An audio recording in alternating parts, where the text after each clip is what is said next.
OTB AM. With Gillette, put your best face forward with our new and improved razors. 7:30 Friday morning, how are you doing? Hope all is well. Jam-packed weekend of sport and jam-packed show coming for you between now and 10 this morning. Eoin, Sheahan, good morning to you. Morning, Adrian. We're all bleary-eyed after watching the football last night and the analysis of it afterwards as well. We're going to talk to Daniel Harris in just a little bit to get the inside line on United, talk a bit about the protests as well, and if indeed things are going to get worse. But if you have any thoughts on events at Old Trafford last night, do get them into us on all the usual channels. Love to hear from you. The analysis zone, as always, is part of what has been a massive section of the reaction to the game last night. Roy Keane obviously is on analysis. I mean, you had a mix of Roy Keane, Jamie Carragher and Graham Souness. They were never really going to get into a huge tactical debate, I would offer, after the game last night, but there was a lot of chat about Manchester United's mentality, particularly from Roy Keane after the game last night, and saying that they're off it, they're a long way off it, and the squad is a long way off it. And I kind of felt the mentality point was probably overstated, in that, like, the league is effectively over and has been over for a little while, even though there's not a huge gap between them. Is it not kind of understandable that in that context, that, you know, like he's saying, the dressing rooms I was in, God forbid anybody would say that second was good. Like, I really think that actually United finishing second has been really good for them, and like an outstanding achievement for them this season. And I think that they've probably sat around the dressing room for the last couple of weeks, rightly or wrongly, patting each other on the back over it. They were never going to really win the league, is what I'm saying. Second has been successful for them, and it doesn't for me demonstrate a shortcoming in their mentality, other than they've all accepted the season's done. I think in recent months it's become clear that they were never going to win the league. I don't think Manchester United fans around December, early January would necessarily agree with that. I think they would have thought that they were properly in the title race. I thought they were properly in the title race at that point, and we were going to have a cracking 2 or 3 horse race potentially. That hasn't materialised because Manchester City have been pretty good. But let's not lose sight of the fact that Manchester City aren't going to come close to the points tallies that Manchester City put up a couple of seasons ago, that Liverpool put up last season. It still isn't on that level when it comes to the points tally. So let's not get carried away about how good this second place is for Manchester United. Jose Mourinho finished in second place with Manchester United. This isn't an incredible achievement. It's only a good achievement, and I'd agree with you in this, if they go and win the Premier League title at some point in the next couple of years, if they put together a bigger title challenge. Yeah. I'm not necessarily sure on the evidence of last night that that's going to happen. I think there's been a lot of excitement that United are going to come back next year and properly challenge right until the closing month of the season. In fact, you could probably get excited about a 4-horse race next season, but how many times have we got excited about a multiple horse race which just has never materialised in the Premier League? And I would contend that on the evidence of last night, and granted it's just one game, Liverpool are in a much better place to actually win the Premier League title, or at least challenge for it, than Man United will be. Don't be kidded on by all that, on is the expression that I've never heard anybody else but Roy Keane mention over the last couple of minutes. It is always box office when you hear it. I'm not sure about that. I think that even in terms of a points tally, Man City are probably going to get close enough to 90 points anyway. United will probably end up, like, given the run, it will probably end up roughly where they are now, 9-10 points back from them.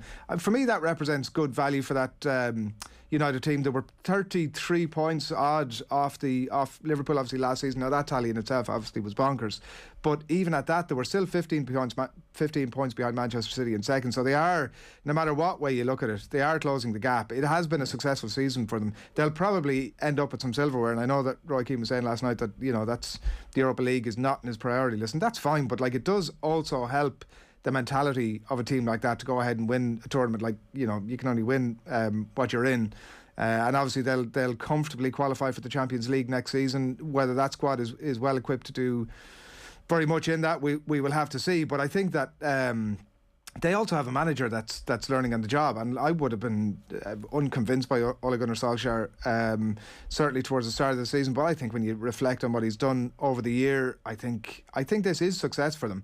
I think that, like, Roy Keane obviously on the end of his analysis last night saying that he's effectively saying that Solskjaer doesn't have the players to push on from here. And even, I mean, the reason that I say it's success is that you look at the difference in the points tally that I just mentioned from last season, and you look at the players they've brought in. So in terms of what fans might have expected as a push forward, like, they didn't bring in one single player that was a starting 11. Well, hold on a minute. So the points tally last season was 66. They're going to finish with 76 this season. It's a 10-point improvement. But that 10-point improvement comes from having Bruno Fernandes for a full season.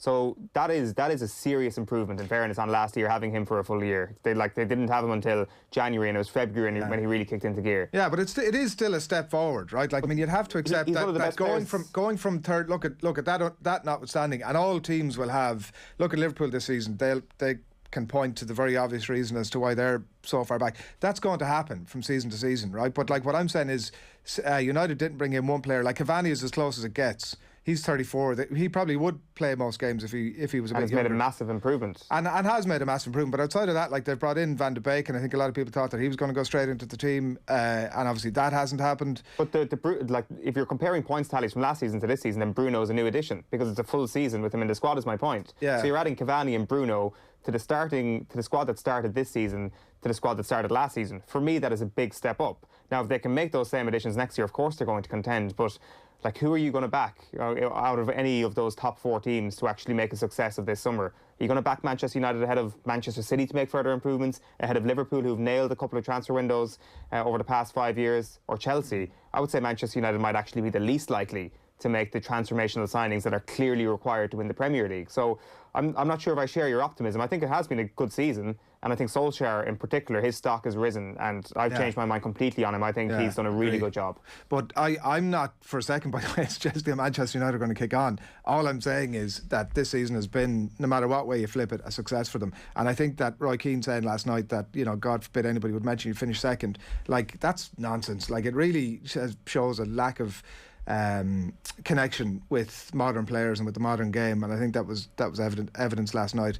Paul McGee's been in touch saying second is nowhere. Why the Manchester United loving? They lost. And look at the Liverpool are trending upwards on is the I think the way we're going to look at obviously what happened last night. And I think they've got a big chance now, haven't they, of squeezing into the top 4. Yeah, like, it's interesting. How much do we read into this? Like, I mean, if we base everything on the evidence of last night, Liverpool, as I say, look in better shape for next season than Manchester United. I'm sure plenty of Manchester United fans will completely disagree with that sentiment. But there was a similar feeling last night watching the game to the feeling I had watching Manchester City beating Liverpool 4-0 at the end of last season. Now, the circumstances are totally different. The parallel is similar because it's this end-of-season scenario where Manchester United obviously have their sights on bigger things in the Europa League, and Liverpool in that scenario had just won the Premier League. Granted, you're comparing apples and oranges to a certain extent, but it just kind of felt that this is significant in the context of the next season.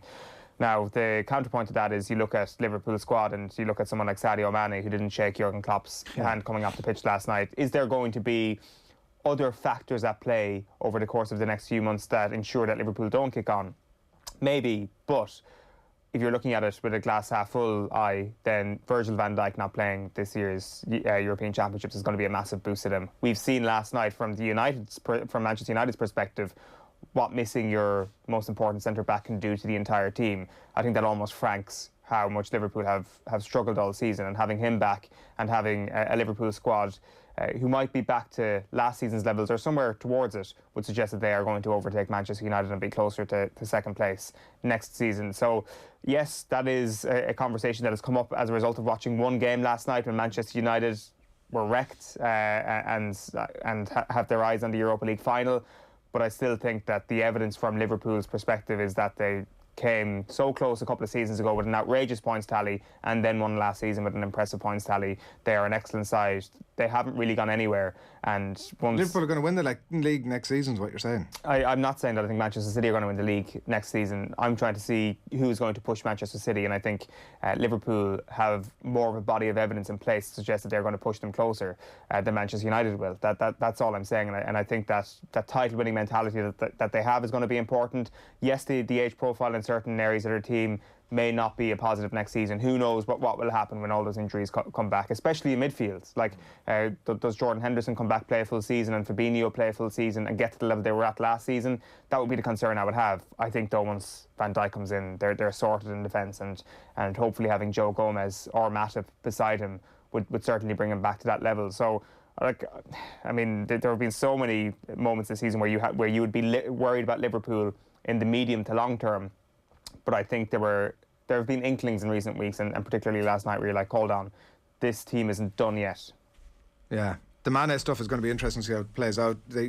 Klopp has a bit of history in that regard. Remember the Henderson stuff last year, where it was at Old Trafford as well. Was it last year? Maybe the year before that. They've all sort of melded into one over the last 15 months, but where he didn't get the shake of the hand. So it'll be interesting to see how that plays out over the next little while.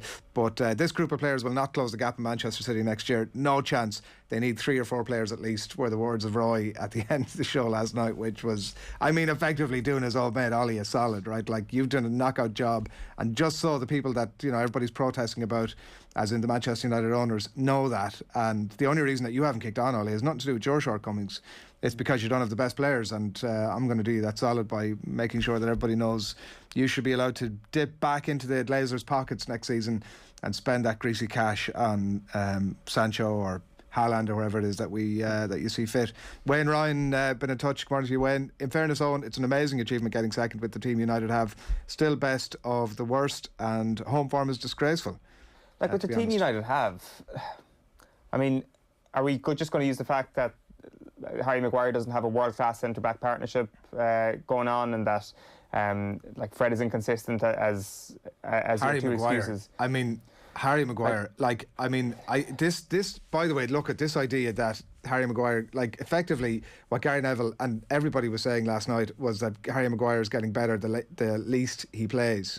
Like, I'm sorry, but I mean, you talk about a team to win the Champions League, you talk about 4 or 5 players to compete in the Premier League. Surely replacing Harry Maguire is let's not be kidded on by him not playing last night. No, I actually kind of agree with that sentiment to a point. Like, I don't think that squad getting second is an incredible achievement whatsoever. It's a good achievement. I think, as I say, Solskjaer's done a good job this year, but I think the Europa League and the way that they've managed to put teams to the sword in attack in particular in that competition has just showed how good a squad in certain areas Manchester United have. I don't think you can say Bruno Fernandes, Cavani, Rashford, Greenwood, Pogba, them finishing second, Luke Shaw, Aaron Wan-Bissaka, De Gea, Maguire. I would include Maguire in that those players finishing second is an incredible achievement. Like, it's a good achievement. It's about where he should be finishing. I would agree with Wayne there. If they'd won the league, I'd be like, that is a bit of an overachievement. That, like, because of what they have in midfield and because of Harry Maguire's partner. But I think second place, like, what did we say, around 70 points, getting to 76 points probably come the end of the season? Like, that is probably a good tally for that bunch of players. It's not an overachievement. And it's a step forward. That's really essentially what I was saying on. And all I'm taking is that you're agreeing with me, which in itself is a brand. Yeah, a nice one giant little step for Manchester United kind. Step's a step. Yeah. We're asking you this morning who's going to push City closest next season, and we've a poll running on the OTB AM Twitter feed, so head along there and stick in your vote. We'll bring you the results of that as we work through the morning as well, and plenty of comments coming in. Michael N saying that is that not a winning mentality being displayed by Roy? Ensures that standards are kept high and players don't get too comfortable in achieving second place. I mean, that's fine, but I do also think that within that, I you know, Roy Keane obviously had an unbelievable winning mentality that permeated out through the club and through the players while he was there. But I do think that that group of players should be allowed the capacity to sit around and go, actually, second place here was not bad, despite what he was saying last night. And Patrick Knoll saying that Liverpool win 5th and 6th choice centre-backs that can't run. Manchester United missing 1 centre-back, and the defence is a disgrace, which is suggested if Harry Maguire was playing last night that all that would have been fixed. Which I think we're all in agreement. Parts of it would have been maybe, but like I definitely think that Harry Maguire all of a sudden became Virgil van Dijk last night. So the absentee list was all of a sudden parallel, which is just complete rubbish, to be honest. Like, Liverpool's essential defence has obviously been ravaged in comparison to Manchester United's, but like, I do think Maguire is their best centre-back. It doesn't really say much, and I think you're looking for a partner with him. I don't think they can go out and sign 2 centre-backs, and I do think that if the partner for Maguire is good enough, then they will make a step on next season. Yeah, which team needs a centre-back most is probably might be a question we'll come back to over the course of the morning, but do keep those comments coming in and jump up on the Off the Ball AM, as it's called, on Twitter feed, and lash in your vote as well, and we'll bring those to you over the course of the morning. Coming up in 7:45, you are are watching OTB AM live in association with Gillette. Good morning start with Gillette, giving you the confidence to tackle the day ahead. Here's a sense of what's coming up between now and 10 this morning. Daniel Harris standing by for a bit more United Liverpool chat, and I'm sure a couple of other bits and bobs as well. Let you know what's happening across the sports pages in just a little bit.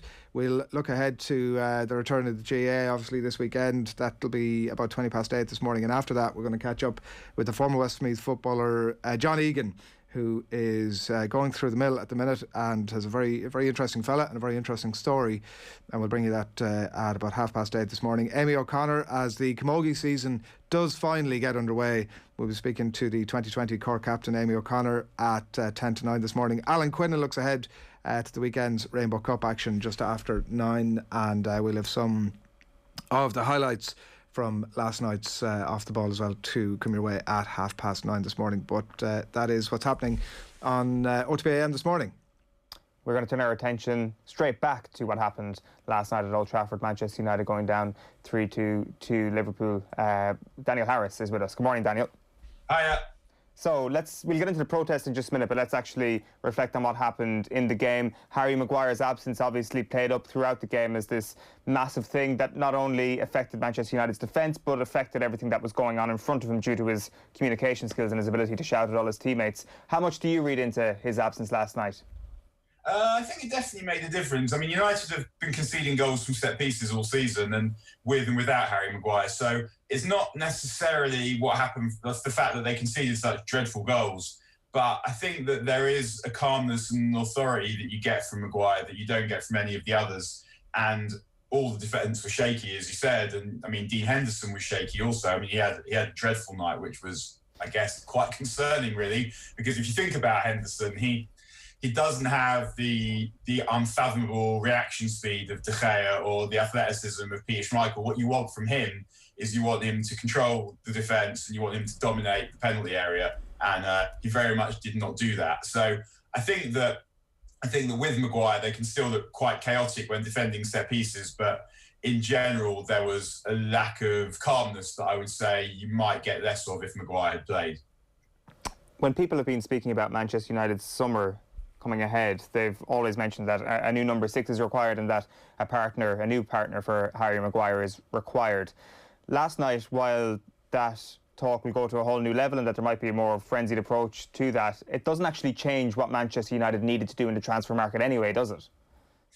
Not really. I mean, I think like people have differing priorities, but when you look at it, United need a centre-back, a number 6. I mean, they could really use a right winger and a centre forward as well, because the players that they currently have in those positions are good, but they could do with some options. I mean, the right wing situation is, I mean, they've needed one for a long time, but signing someone to go in front of Mason Greenwood and Amad Diallo, who they just spent 40 million quid on, seems like a slightly strange priority at this point, unless you're getting someone who's absolutely brilliant.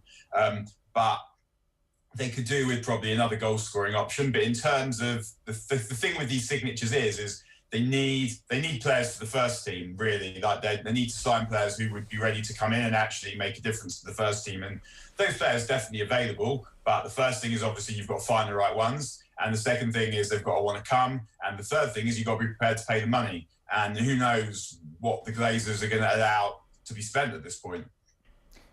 There was a strange scenario last night where Manchester United really should have brought it back to 3-3 and end up losing the game 4-2. Like, do you look at it from a Liverpool perspective and say, right, this is a little bit of a marker set down for next season, that Liverpool can get back to that level that they showed over the past 2 seasons and, by extension, finish above Manchester United and get closer to the title than Manchester United next season? I mean, I think watching the game, one of the things I thought was this is a good game, and haven't thought that very often this season. And the other thing I thought was next season, I've been thinking this for a while, is that next season is could be very, very serious, because Liverpool are going to get better. Like they have had some misfortunes this season. I mean, there's no guarantee that Virgil van Dijk, can't remember how old he is, but at his age, he's going to come back from a cruise ship and be the player that he was. But you would expect them to buy at least a player or two, and we know that Liverpool's top level is a really high level. Then you've also got Chelsea. If Chelsea can find a goal scorer in particular, Chelsea are going to be very good next season as well. And obviously City are going to sign players and going to improve. And next season, you could have 4 teams potentially going for the title, and 4 teams that are actually pretty good. And it's been a while in English football since we've had several good teams. I mean, if you look at the United team that comes second, probably going to come second this season, are not close to as good as other teams United came second to in the last couple of decades, or teams that came second to United, then never mind third and fourth. Whereas this next season, it looks like you could have 4 very good teams. So, I mean, I'm kind of watching it thinking this is quite exciting in a way. Obviously, I'm a United supporter as well, so I don't want United to lose to Liverpool or to lose to anyone. But as someone who likes watching United play competitive football, you're watching it thinking this is the fact that United are now able to go toe-to-toe with Liverpool, although they lost last night, is a good sign. And just in terms of how good the competition at the top level could be in the next couple of seasons, that was also quite encouraging and quite exciting. And I think you watch Liverpool, and there are lots of different ways of looking at game of football. And you could say, well, Liverpool needed the result more than United, and that was very clear. You could see it in the way that they played. They're quicker to the ball in midfield. They were playing with greater intensity after the first 20 minutes. Or you could look at it and say, well, why was that the case? The players had a bit of a break, so they shouldn't have been that tired. And you might look at it and say, well, actually, United lack a bit of quality still. And do they still lack a bit of balance? Because to me, when I watch United play, the thing I'm thinking is they need to get into a position where they can play Pogba and Bruno in midfield and then play 3 attackers and play Marcus Rashford on the left. And they didn't get to that point till quite late on last night, but as soon as they did, it made a difference. And at the moment, Ole doesn't trust the defence. He doesn't trust the balance of the team quite well enough to do that. Problem being that Fred and Scott McTominay aren't good enough. I mean, I love Scott McTominay, but I would say that he's a top 4 player who can make a difference in the team that's challenging to the title, but he needs better players around him. And Fred is someone who can sometimes play well, but is absolutely miles away from being good enough. And if you're going to play 2 of those kinds of players, then you start to think, well, United actually need 2 players to play in that position, because if Scott McTominay is he's a good sort of third option when you've got 2 already. And as I said, he will play well, but he's in bad form at the moment, and his bottom level isn't good enough. And he's not played well for quite a few weeks now, and it's noticeable because his bottom level isn't good enough to be playing in a team that trying to win the championship. So then the problem with that balance situation is I would say that against most teams, United are good enough to play with Pogba and Bruno and one other player. But you do sometimes have a balance situation, because if you think about when City did it, they had Fernandinho, and then they had two eights basically. They had David Silva and they had Kevin De Bruyne. But the thing about those players and the rest of that City team is that they're a possession team, and so you can afford to play that way when you've always got the ball. But United are more of a power team, and that's not a criticism. So lots of different ways of playing football. United's best teams have been power teams: 93, 94 team, 98, 99 team, the 07, 08 team. They obviously could keep the ball, and they had some incredible technical players, but they were power teams. And the thing about that is, when you are a power team and you've got players who are high risk, high reward players like Bruno and Pogba, it means that you're giving the ball away quite a lot. And that's not a criticism, because the reason you're giving the ball away a lot is because you're taking risks. Those players have been told to go out there and express themselves and to try things. But it does mean that you give the opposition quite a lot of the ball. And when the opposition have the kind of players who Liverpool have, then you're going to have some difficult situations. You need to be able to defend properly. And when I looked at the teams last night, I mean, it seemed to me that for Liverpool, the game was in midfield. I thought that Pogba, McTominay, Bruno were going to struggle with Thiago, Wijnaldum and Fabinho physically, and whether they were going to be able to get to the ball fast enough. But then I looked at United's attackers, I looked at Liverpool's defence, and I thought that, to me, seems to be a bigger discrepancy. And United will have enough of the ball to take advantage of Liverpool's defence. Didn't work out like that. Could have worked out like that if United scored again when they were on top at the beginning, but it didn't. And that's the thing, is that you have to try and find that happy medium between trying things and making sure that you don't put yourselves under pressure. And I didn't think in midfield United quite managed that yesterday, because I felt like Pogba played on the left, and him and Marcus Rashford didn't play well enough. And once Pogba came back into midfield and Marcus Rashford moved over to that left, they managed that much better. But they hadn't lost the game by then, because they still had an opportunity to save it. But they'd given Liverpool a big advantage of something to hang on to. But at the same time, Liverpool needed it more than they did, and they played well. Yeah, and it doesn't help when Pogba switches off at the back post either, obviously. No, it doesn't. We were just debating just earlier in the show about whether the season has been successful for United or not, based on Roy Keane's comments at the end of the game saying in the dressing rooms that he'd been in. God forbid if anybody would say second was good. But the reality is second was very good, given the base that they were coming from last season and the lack of starting 11 players that have come in between then and now.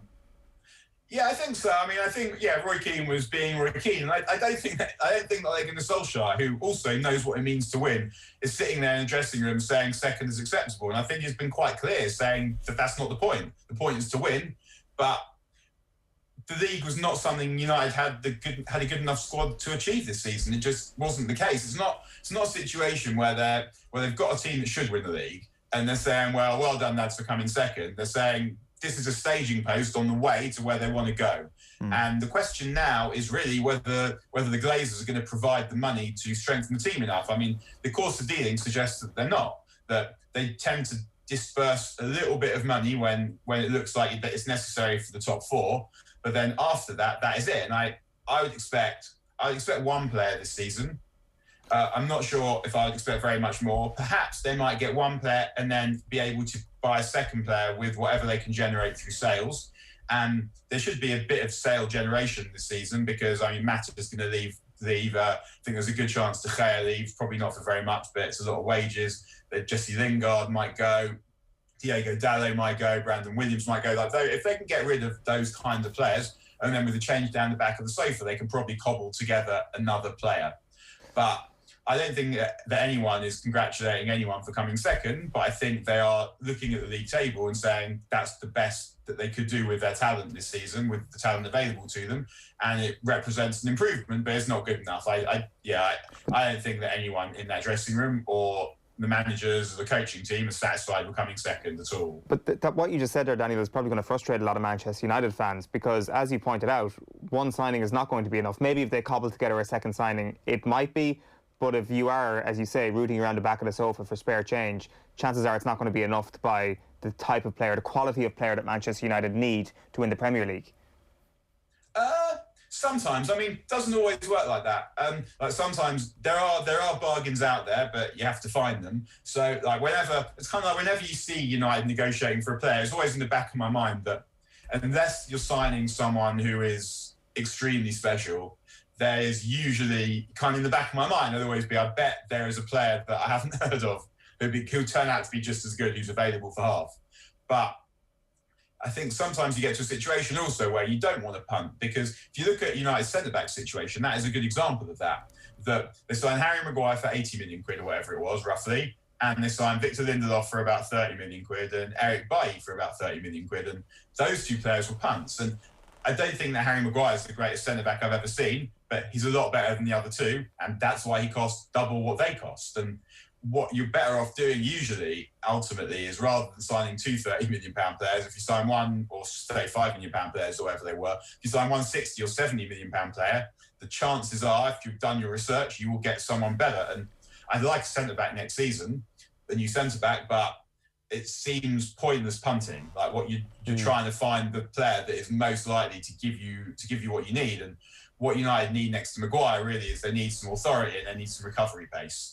And that would make a very big difference, because I think also what we saw last night was a lack of leadership without Maguire. I don't think that Maguire is this great defensive organiser that his PR says that he is, but he's definitely the best of what United have. And that was the absence of that was very in evidence last night. That Lindelof and Bailly, they're kind of going about their business trying to do their best, but they're not players who tend to impose themselves on the game in the same kind of way. So they, I mean, who knows what the Glazers are going to give? I mean, it won't be what is necessary, I wouldn't have thought. But at the same time, if United do find enough for two players could make a difference if all the other stuff goes according to plan. But you are relying on that kind of thing happening. You're relying on everything going really well. You're not allowing contingencies. Whereas if you think about City, when City put together that incredible run, was it 21 wins in a row? One of the things that run showed was the strength of the squad. Because what happened was you had the depth of winter when everyone was exhausted, basically. And most managers are kind of tossing up between, do they overplay their best players? That's what Ole was mainly doing. Do they try and force players to play, worried that they're going to get injured? Or do they rely on their second string? Or are they forced by injury just to toss in whatever children they've got knocking around in the youth team? And what City are able to do is they're actually just rotating 4 and 5 quality players in every game and putting that together. And when you do that, you will win most games, particularly when the other teams are knackered. And City were deep enough squad to be able to keep rotating. Similarly, United's title challenge, in inverted commas, ran out when they basically ran out of options, when Pogba got injured, when they pretty much started having to play the same team almost every game. And that's when they started failing to win the big games, when either they had to rely on the players that weren't good enough or just keep playing the same players. And Chelsea is another example of the same thing now. When Frank Lampard was manager, he wouldn't pick Antonio Rudiger. He didn't really like picking Kai Havertz. And he was playing more of the same players. And Tuchel comes in, and he's actually thought, well, actually, this squad is good. Like, there's some really good players. The problem with Chelsea's squad is that I feel like the players they sign next need to be the best players in the team. But in terms of the next level down, they've got loads and loads of really good players. And Tuchel decided he was going to use them all.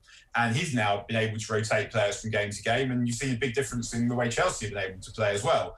And that's been a very significant difference in, I think, who's won the league this season. Even though City had the best first 11, the thing that allowed them to plough through that ridiculous run was the depth of the squad as much as the quality of the first 11. And our audience is very much split this morning on who's going to push City closest next season. It's neck and neck between Chelsea and Liverpool, and United some way back in third. The Liverpool, with the run-in they have, Daniel, West Brom, Burnley and Palace, very favourable run-in.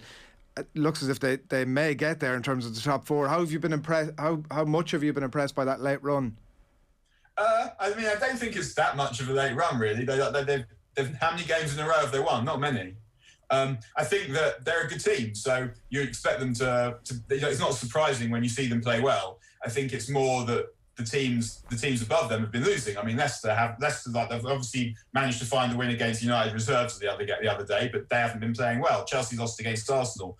West Ham have kind of run out of form or run out of winning marginal games. But you'd have to give them credit when you look at a game last night, for example, against a team that have been superior to them over the course of the season. They played really well last night. In the crunch game, 100%. Liverpool played really well last night, but I don't think they've got into this position because they've produced this devastating run to finish off the season. I don't think it's been like that. I think that they might be able to pull it off, and as a United supporter, I very much hope that they don't, because I think that if Liverpool can't get into the Champions League this next season, then that will stop them from strengthening. And as a United supporter, that's what you want. But I look at it and think that Liverpool have produced this devastating run to get to where they've got to. Like they beat Southampton in their last game. But the game before that, they drew with Newcastle. The game before that, they drew with Leeds.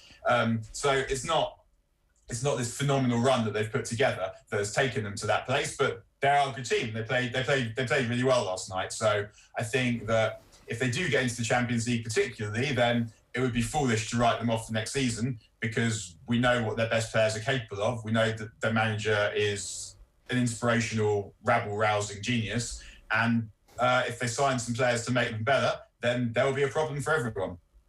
You talk about squad depth. Manchester United have really shown their squad depth at boardroom level. Ed Woodward gone, but Richard Arnold steps on up to fill the void. It looks like he's going to be the leading candidate to take Woodward's old job.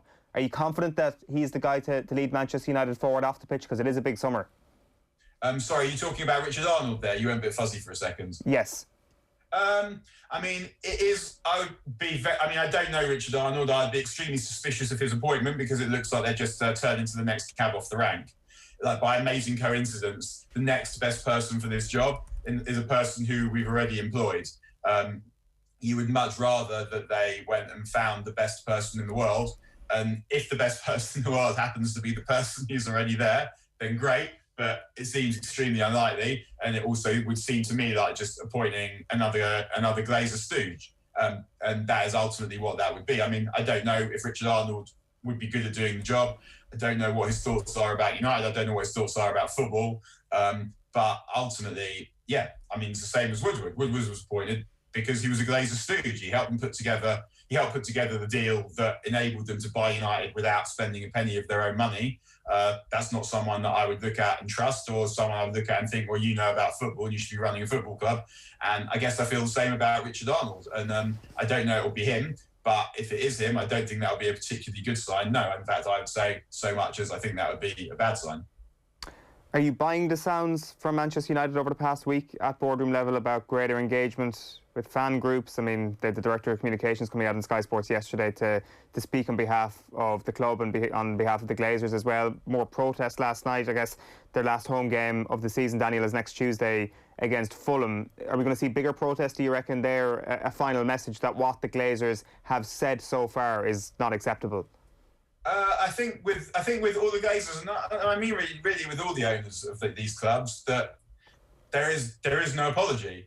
It doesn't matter where they go from here. Like, there would always be the people that did that, and that's enough for me to never be able to trust them again, because all this like mea culpa stuff, I mean, it's all a load of bollocks. If everyone had said, yeah, great idea or whatever, or if people hadn't reacted as strongly as they did, then they'd be doing it and they'd be very pleased.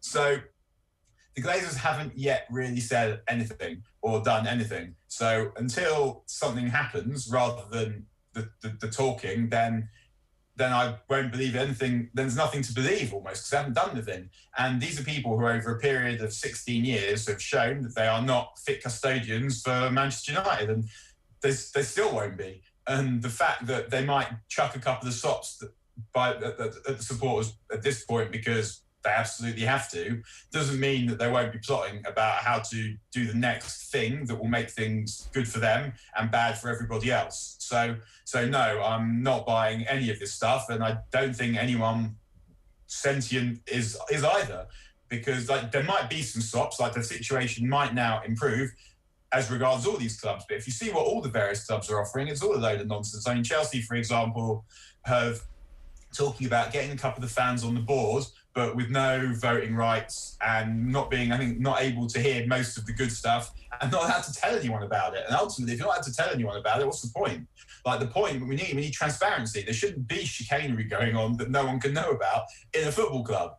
And same with Spurs. I mean, Spurs are sort of Spurs Supporters Trust wrote a really good statement early this week, talking about the fact that what they're being offered by the club is not good enough, and the attitude in which they're being offered it is not good enough either. And yeah, Daniel Levy, I mean, his job is to make money for Joe Lewis, and Joe Lewis's job is to make money for Joe Lewis, and that there's not always congruence, and there's often no congruence whatsoever between the interests of football success and the interests of people that want to just rinse football for as much money as they can. And these people are not nice people. And this is one of the problems, I keep saying this, that football's biggest problem is how good it is.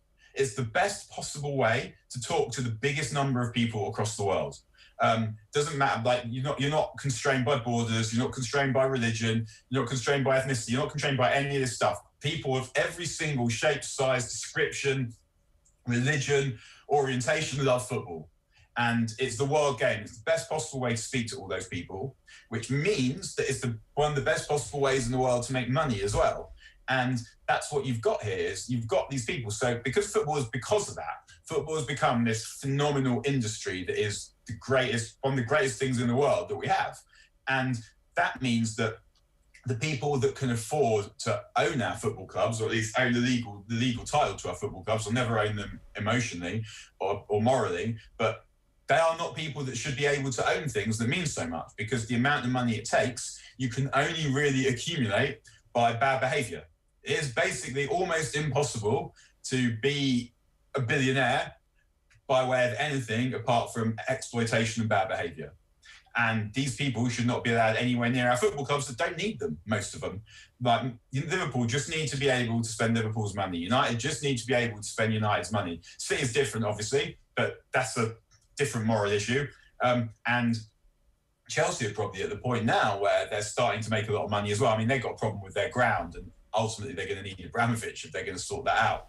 But that's anyone you can afford to own the entirety of a Premier League football club is someone you should be suspicious about owning the entirety of a Premier League football club. Yeah, I mean, it's not my job to stand up for billionaires, and I ain't going to do that here this morning, but I mean, you obviously can accumulate that wealth in a very legal fashion as well. Yeah. We're very big in the billionaire market, Daniel. Our audience is slightly leaning towards Liverpool, by the way, in terms of that flash poll about who's going to push City closest next season, which is the perfect note to leave it on. Daniel, thanks a million. See you lads. Have a good weekend, everyone. Thanks a lot, cheers. And I've been picked up by Dennis Ryan on YouTube as well, who's been asking me about the what late run in. Asks Dennis Ryan. I mean, they've beaten Southampton, Villa, United, Arsenal alone. I mean, nobody's too worried about beating Arsenal. And they haven't been beaten in the league since first week of March. I think that constitutes a run as far as I'm concerned. Yeah, like I think they've been good to finish off the season, definitely, and I think that they're trending upwards. But like Daniel made that point there, that like we alluded to at the top of the show, this idea that we're going to have this great 4-horse race next season. I feel that we've had this excitement at the end of seasons before, and it just has never materialised, that we never have a 4-horse race. We rarely, if ever, have a 3-horse race. We will be doing well if this time next year we'll have a proper 2-horse race. That is just the reality of the Premier League. Teams will disappoint. Injuries will happen. So I'm not sure that'll happen. And I think Liverpool are the best placed of Chelsea, Manchester United and Liverpool to actually make that a 2-horse race between themselves and City.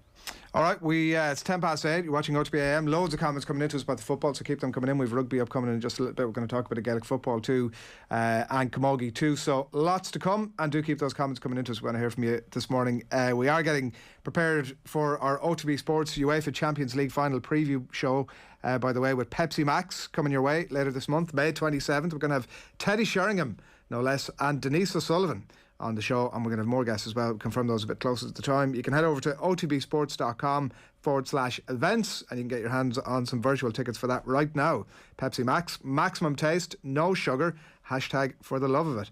So head along there, off the otbsports.com/events, and you can pick up your tickets for that event. It is 11 minutes past 8. You're watching OTB AM, the Sports Breakfast Show here on Off the Ball. Later this morning, we're going to have rugby with Alan Quinlan. We're going to hear from the Cork camogie star Amy O'Connor. Westmeath's John Egan is going to talk to us about his story. And up next, the sports pages. OTB AM. This is OTB Sports Radio. OTB. Don't shoot. Oh, he dinged it. Oh! It's a goal! It's a goal! 6-1. What a ball! Oh, no! 15 seconds left. That is amazing. OTB live commentary. Never miss the action right here on OTB Sports Radio. Keep up to date with the latest scores on the OTB Sports app. The OTB Sports app. Live score updates straight to your phone. Sean, what's that thing going round the garden? That is our new Husqvarna auto mower. Auto mower? Yeah, it's a robotic lawnmower from Husqvarna. Cuts the grass automatically, has GPS tracking and an app. Even works in the rain. I just thought, why spend time cutting grass when I could spend it with the family? Great! You can put the dinner on, so... No can do, love. Have to paint the man cave. Husqvarna auto mower. Never mow again. Learn more at husqvarna.ie. OTB AM. With Gillette, put your best face forward with our new and improved razors. All right, it's 30 minutes past 8. Loads of comments, as I said, coming into us, particularly on football this morning, because that's most of what we've been discussing about so far. So do keep those comments coming into us right over the course of the morning. Bit of a sense of what's going on across the sports pages for you this morning, including on otbsports.com. You can see plenty of reaction to the football last night. Jurgen Klopp tries to explain away blatant Sadio Mane snub is the lead story there. I'm sure there was a few you can see he's left hanging. Give me, no, not having it. And even Mane afterwards went to the bother of throwing away the little wristband in a show of absolute disgust. And lots more reaction for the game last night, including Roy Keane's thoughts on it and some stuff from the protest as well, which is a story that's going to run, I expect, over the next few weeks. Across the back pages today in the Irish Daily Mail, Flair and Flares, obviously in response to that game last night. Firmino Forest Club into the top 4 race on incendiary night. On Olympic fears mount as host town opts out. This is an angle that maybe many didn't expect, but Sam Lovett there writing that dozens of Japanese towns have abandoned plans to host Olympic athletes due to concerns over coronavirus infections. That's the Irish Daily Mail for you this morning. In the Irish Independent, Firmino keeps Reds in the hunt. Reaction from the game last night. Dan MacDonald writes about Jim Magilton saying that Euro failure would bring big cash pressure. That's a story worth reading this morning because it's particularly obviously about Dundalk and the struggles that they may have if, and at the minute they are struggling to show any form that might get them into the European positions, and the impact that might have despite the millions that have arrived at that club's door over the last couple of years. And Damien Comer is back for Galway ahead of the weekend's football return. The Irish Examiner this morning, Ronald Garrett's column as always inside. Good coaches must first be good people. More insight into Rog the coach. Firmino double helps Liverpool. And at the bottom here, from John Fogarty, Paddy Talley says that Rona McCarthy and I were scapegoats for training breaches. This is where they became villains of the peace, essentially, is what he's saying after those stories over the course of the last few months. The Irish Times, more photographs from outside Old Trafford last night. Liverpool grabbed possible top 4 lifeline. Old Trafford turned into a prison, which are the words of Gary Neville, I think, as United fans protest. It's the Irish Times. In the Sun, busted, fan blockade, plot foiled, cop hit back to stun United, and plenty more inside there as well. The Times London edition, fans target Liverpool bus. This is the cars that emerged on the streets of Manchester yesterday to block up the United buses, as it turned, Liverpool buses I should say, as they tried to make their way to Old Trafford. More scenes from outside there last night. Neville hits out as protesters return, but Liverpool run riot. That is the story there. In the Herald, Kieran Whelan's thoughts ahead of what he's calling the phony war, with the league coming back this season, and Firmino on Devil's double is the story on the football last night there. The Mirror, here we go, in with a shout. Firmino's goals last night helping Liverpool along the way. The Star obviously are talking about that last night too. And restrictions, the final straw. Chelsea and Manchester City fans facing a travel nightmare to attend the All-English Champions League final. I can only imagine the stresses and trains of trying to get to that in the middle of a pandemic. And Liverpool walked through the storm is the fitting headline here last night, with the picture of a celebratory Roberto Firmino. That's in the Daily Telegraph for you this morning. So that is what's going on there. We are going to talk about a GAA very shortly, but first of all, we've a brand new, I think this is where we're headed anyway, we've a brand new football podcast coming your way shortly. We're going to come to that in just a little bit, by the way. It's with Paddy Andrews and Andy Moran, and the first episode was released yesterday, and Tommy Rooney is in the hot seat, and it is definitely worth your time, so go ahead and check that out. And as I said, head along to OTBsports.com as well for all the very latest in the world of sport this morning. A reminder as well, by the way, a colleague of ours here in Off the Ball, Dahi Boland, is doing a 24-hour cycle event. It's on June the 19th, and it's to raise funds for the Irish Cancer Society. Dahi and his cousin are going to be, as you can see on the screen there, cycling on stationary bikes from 9 o'clock June the 19th, 9 a.m. and for 24 hours, and you can support there by donating on Dahi Boland's Just Giving page. Search for 24-hour cycle and you'll find that there. It is 17 minutes past 8 on the league, as we mentioned, back this weekend. I see Damien Comer in a lot of the papers this morning is back for Galway, which I'm sure is a big boost for them, and excitement building in Kerry. And the idea of the phony war, there's a little bit about that, but I mean, I think we're a bit more accepting of the phony war now that we've been, when you're without the phony war in its truest sense for the last while, it brings everything into context a bit. Are you looking forward to it? Yeah, like, I mean, how could you not be looking forward to it? I think the hurling threw up a lot of talking points last week, and it kind of bodes well for this weekend. I think when it comes to a lot of those Division 1 teams, none of them are going to want to get relegated. I think there's obviously a bit of spice to Division 1 North, as it's known, because they're all local derbies. So it's going to be great. It's kind of like getting a glass of, I don't know, Aldi Coca-Cola or something like that. You know, it's not the real thing, but it's very still tasty, I believe, good, and it still gives you that sugar hit, and it's still terribly bad for you in certain ways, but you will enjoy it all the same. And I think once we actually settle into this and drink in what is happening this weekend, we'll all be like, who cares that this is a phony war, because we're all sheep at the end of the day, and we just want GAA to be back. Was one of the stories in the Examiner this morning about Dublin and their prowess on the road? Like, this is why I am starting to soften my view that this is going to be one big waste of time, the National League, because Dublin are on the road for all their games, obviously, as a result of the COVID breach. So they're probably going to approach this league in a way that is akin to the past few league campaigns, every league campaign that they approach, which is we want to win every single game. They'll feel that there's a little bit of pressure on them because home comforts is, to put it mildly, what Dublin have enjoyed over the last few years, particularly when it comes to championship. Paul Keane in the Irish Examiner's GAA pullout today, kind of underlining Dublin at Croke Park and the volume of games that they've had there, the strength that they've managed to produce there, like 48 league games in Croke Park over the last 10 seasons, for example. They're a collective 239 points to the good over the course of those 48 games. Nobody has any problem with that because it's the league, you get half your games at home. The problem is obviously in the championship. They are plus 536 points from 57 games played there over the last decade.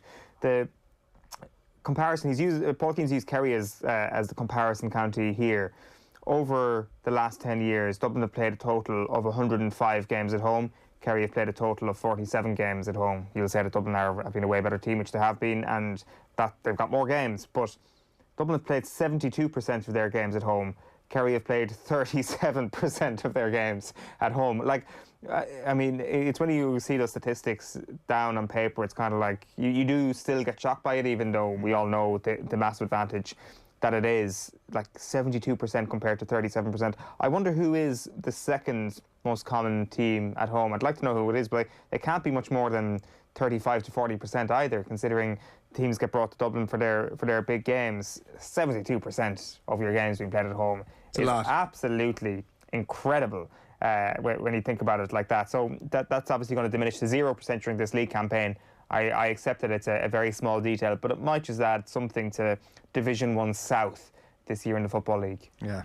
You need to flatten the curve on, is what you're saying there. Flatten down that 70-odd%. That's, you know, that'll account for everything, right? Like, we just get that back to sort of 37%. You see, it's those sort of comments, Adrian, which don't help anything. The sort of, oh yeah, that'll help everything. No, nobody's making that point. Nobody's saying that Dublin would have won 5 in a row. Don't be kidded on by all that. If they've been brought away from Dublin, all people would like to see is just a little bit more fairness. All right, we mentioned it's 21 minutes past 8, and we mentioned that the Football Pod with Paddy and Andy is our brand new GAA podcast here on OTB.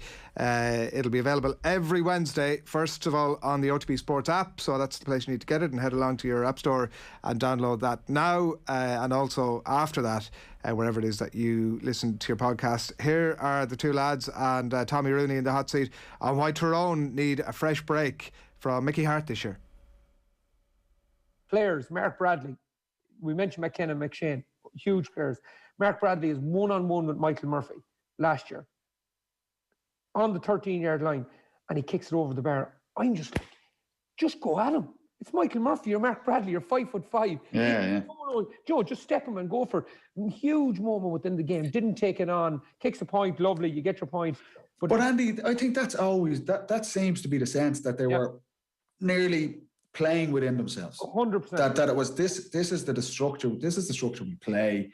It's the system, the defensive system first is trouble, and they weren't taking. I felt they weren't taking risks, and great. And maybe that comes from the messages from the coach and, like say, Mickey Hart. Maybe not.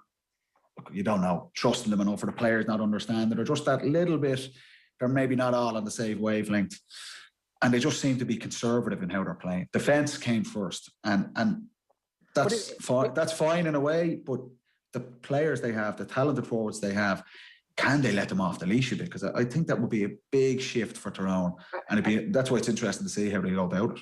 And if your performance indicators, Paddy, are we need to score 20 points to win this game here, you take on your mindset is different there. Yeah.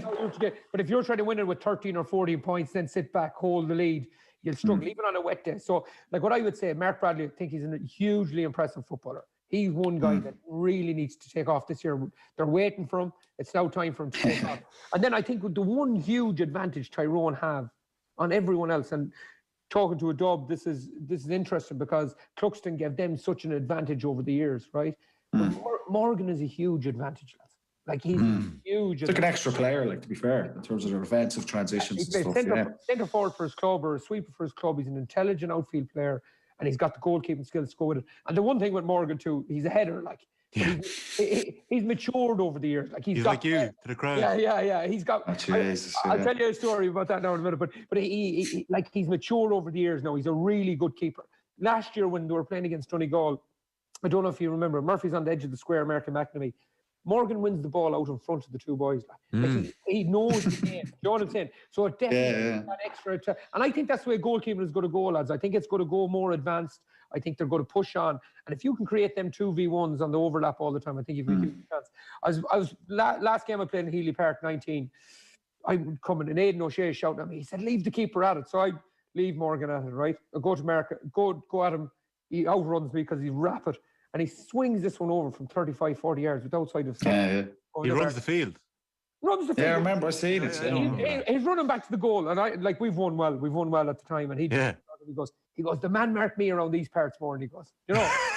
Jesus Christ. He's got that exuberance about him. Like, and he started roaring, laughing, and McNamee started laughing too. But they've got that, Joe. They've got that. I think he's a huge advantage. I think he's matured enough now to really take the game on, and I think it's going to be the new way a goalie's going to play into the future.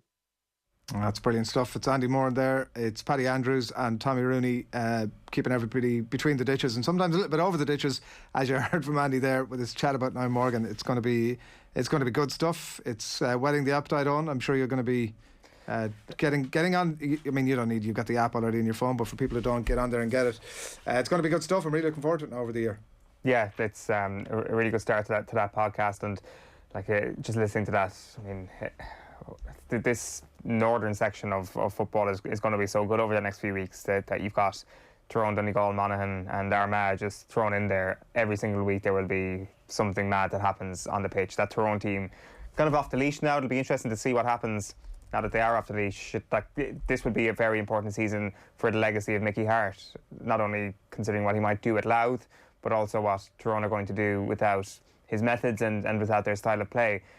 He's always been pretty forthright in saying that his style of play was not restrictive, and he was very defensive of his style of play over the last few years, and maybe we'll now start to see that there is a reason for that. But I think everybody's got a little bit of a hunch that there is a forward line there for Tyrone that is as good as anybody else's in the country, and if they're allowed a little bit of freedom and that kind of teak tough man marking without being in a straitjacket of a defensive system, that Tyrone will get back to their 2000 selves, and that identity will be rediscovered, because there is, they talk about the Niall Morgan mentality there.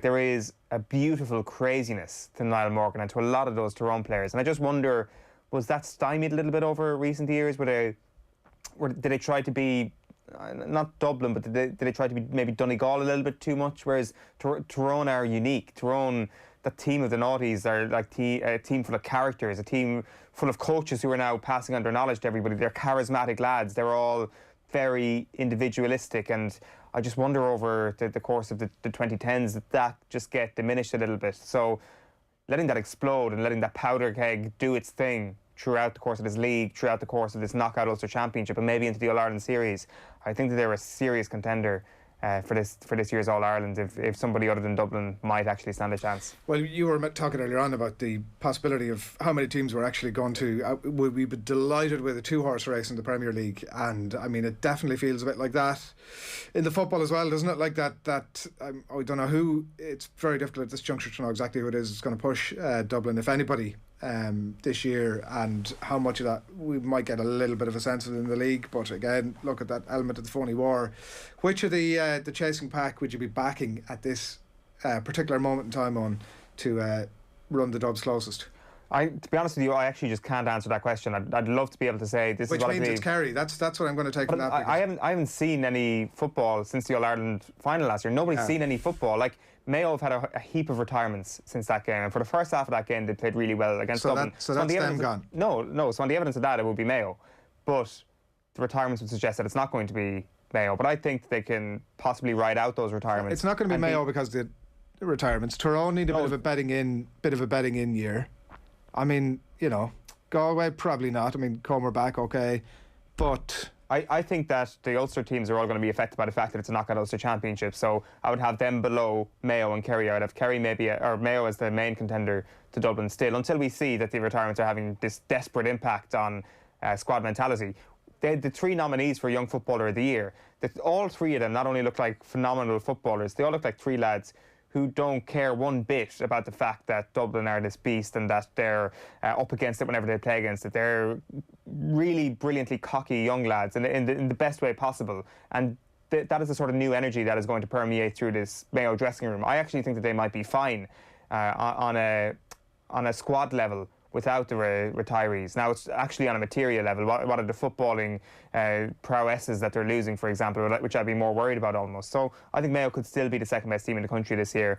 If you're looking at it optimistically from Kerry's perspective, what's actually changed since the time when they drew at Dublin in the All-Ireland in 2019? Not much. It's just how big has last year Yeah, and seen maybe in they're terms of freed up a bit mentality. on by the fact that, like, you know, depending on what dispatches you read, there was, you know, crunch talks with the management team, and they've freshened it up a small bit, haven't they? There's a few new faces in on the backroom end, and you know, maybe that's just going to free everybody up to suddenly say to play the sort of football that Kerry want to play. And So what you just said there, what's your evidence for that? Like, where is your, like, so you're kind of... well, there's no evidence for it all. Exactly. So you're asking me who's the exactly. So you're asking me who's the best team to take down Dublin. Esteemed colleague. Nobody can stand here before this weekend and be confident. We're here and to say- predict, Owen. That's what we're here to do. And I mean, your defensiveness around all things Kerry already has me thinking that, you know, But no, there's something brewing down there. I'm getting defensive about my prediction that Mayo might be the best team outside of Dublin in the country, because I don't know. Nobody knows. James Horan knows how well his Mayo team is going, and people who've been lucky enough to see those sessions, but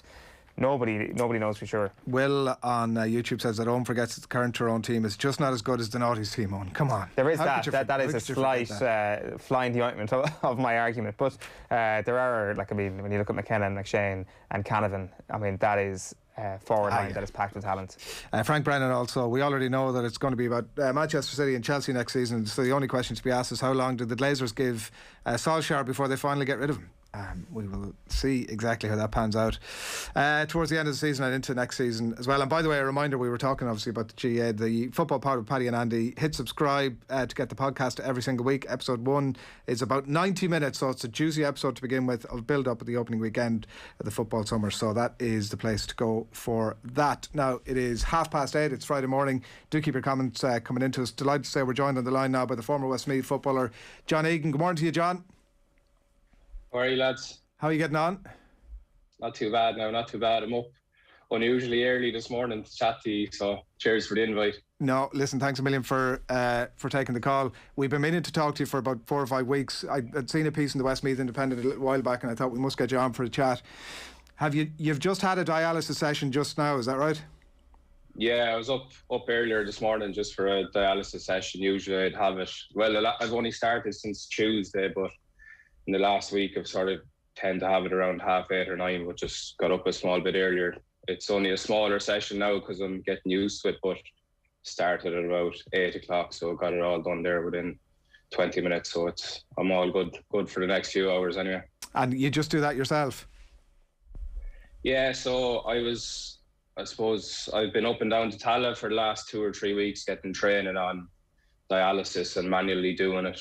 It's a type of dialysis called PD, which allows you to do it at home. So for the first 6 weeks, it's manual. So I'll take the stuff in, put the stuff in and take the stuff out myself for 6 weeks. And then I'll be hooked up to a machine after that. So that'll be done at night time, overnight, 8 hours. So just get the body used to the dialysis and the change and things like that. Yeah, and how does it feel after something like that?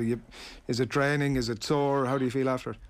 Yeah, I suppose just with the kidney disease, I've been quite drained anyway, you know. A lot of side effects like cramping and things like that. But look, I'm still sort of feeling the symptoms, you know. Nothing's changed a whole pile in the last couple of weeks, but hopefully in, I suppose, the coming months I might see a change in sort of fatigue levels and cramping and those type of things. But look, it's going well so far. I'm just sort of glad to be nearly on it more than anything else now at this stage. It was getting to the time where I had to go on it anyway, so it's all good. Yeah. What you mentioned the kidney disease there. What is IgA nephropathy? Yeah, so I suppose I've done a lot of learning over the last few months. I've been doing a bit with the Irish Kidney Association and interviews and this and that. It's only really then that I started properly looking into it, what it is. All like the past years, all I knew that I had kidney condition or whatever. But it's basically antibodies get stuck to the kidneys, inflame the kidneys, and then pass through all the stuff that's meant to be filtered by the kidneys, you know, which affects obviously both the filtration system and the bloodstream. So it's something that's not genetic or anything like that. They don't really know why you get it or how you stop it. Generally, the end result in the disease would be dialysis and a kidney transplant. Yeah. And how long have you known that you've had it? You've had a long career with Westmeath and with it long. Yeah, so I was diagnosed when I was 15. It was a bolt out of the blue, really. Just I was actually playing a game with Westmeath under 15s, I think, and that weekend I was feeling a bit sick anyway. I had a bit of a flu, but just got a bout of passing really heavily blood in the urine, and I eventually got into Mydock then the following day, who sent me off up to Galway, and I was up there for 3.5 weeks, a month before they could really diagnose me. So for the last 15 years, I knew I've had a kidney disease, and it was probably really only in 2018 that I sort of figured out that the end result would be sort of kidney failure, dialysis, and transplant would be needed. So you knew you had it, but it was having no impact on you at all, almost. Yeah, I knew I had it. Look, I was a teenager, so the minute I got out of hospital, you nearly forget about it. Only the mother would be chasing you up, be taking your medication and things like that, you know, forcing down your throat. But look, you just get on with things, and next thing you have to leave and start, and you're off to college. Now, I did have issues for a couple of years at the start. So I was heavily medicated and on a lot of steroids. That would have affected football and energy levels and things like that as well. But, you know, look, I got used to it, and the body got used to it.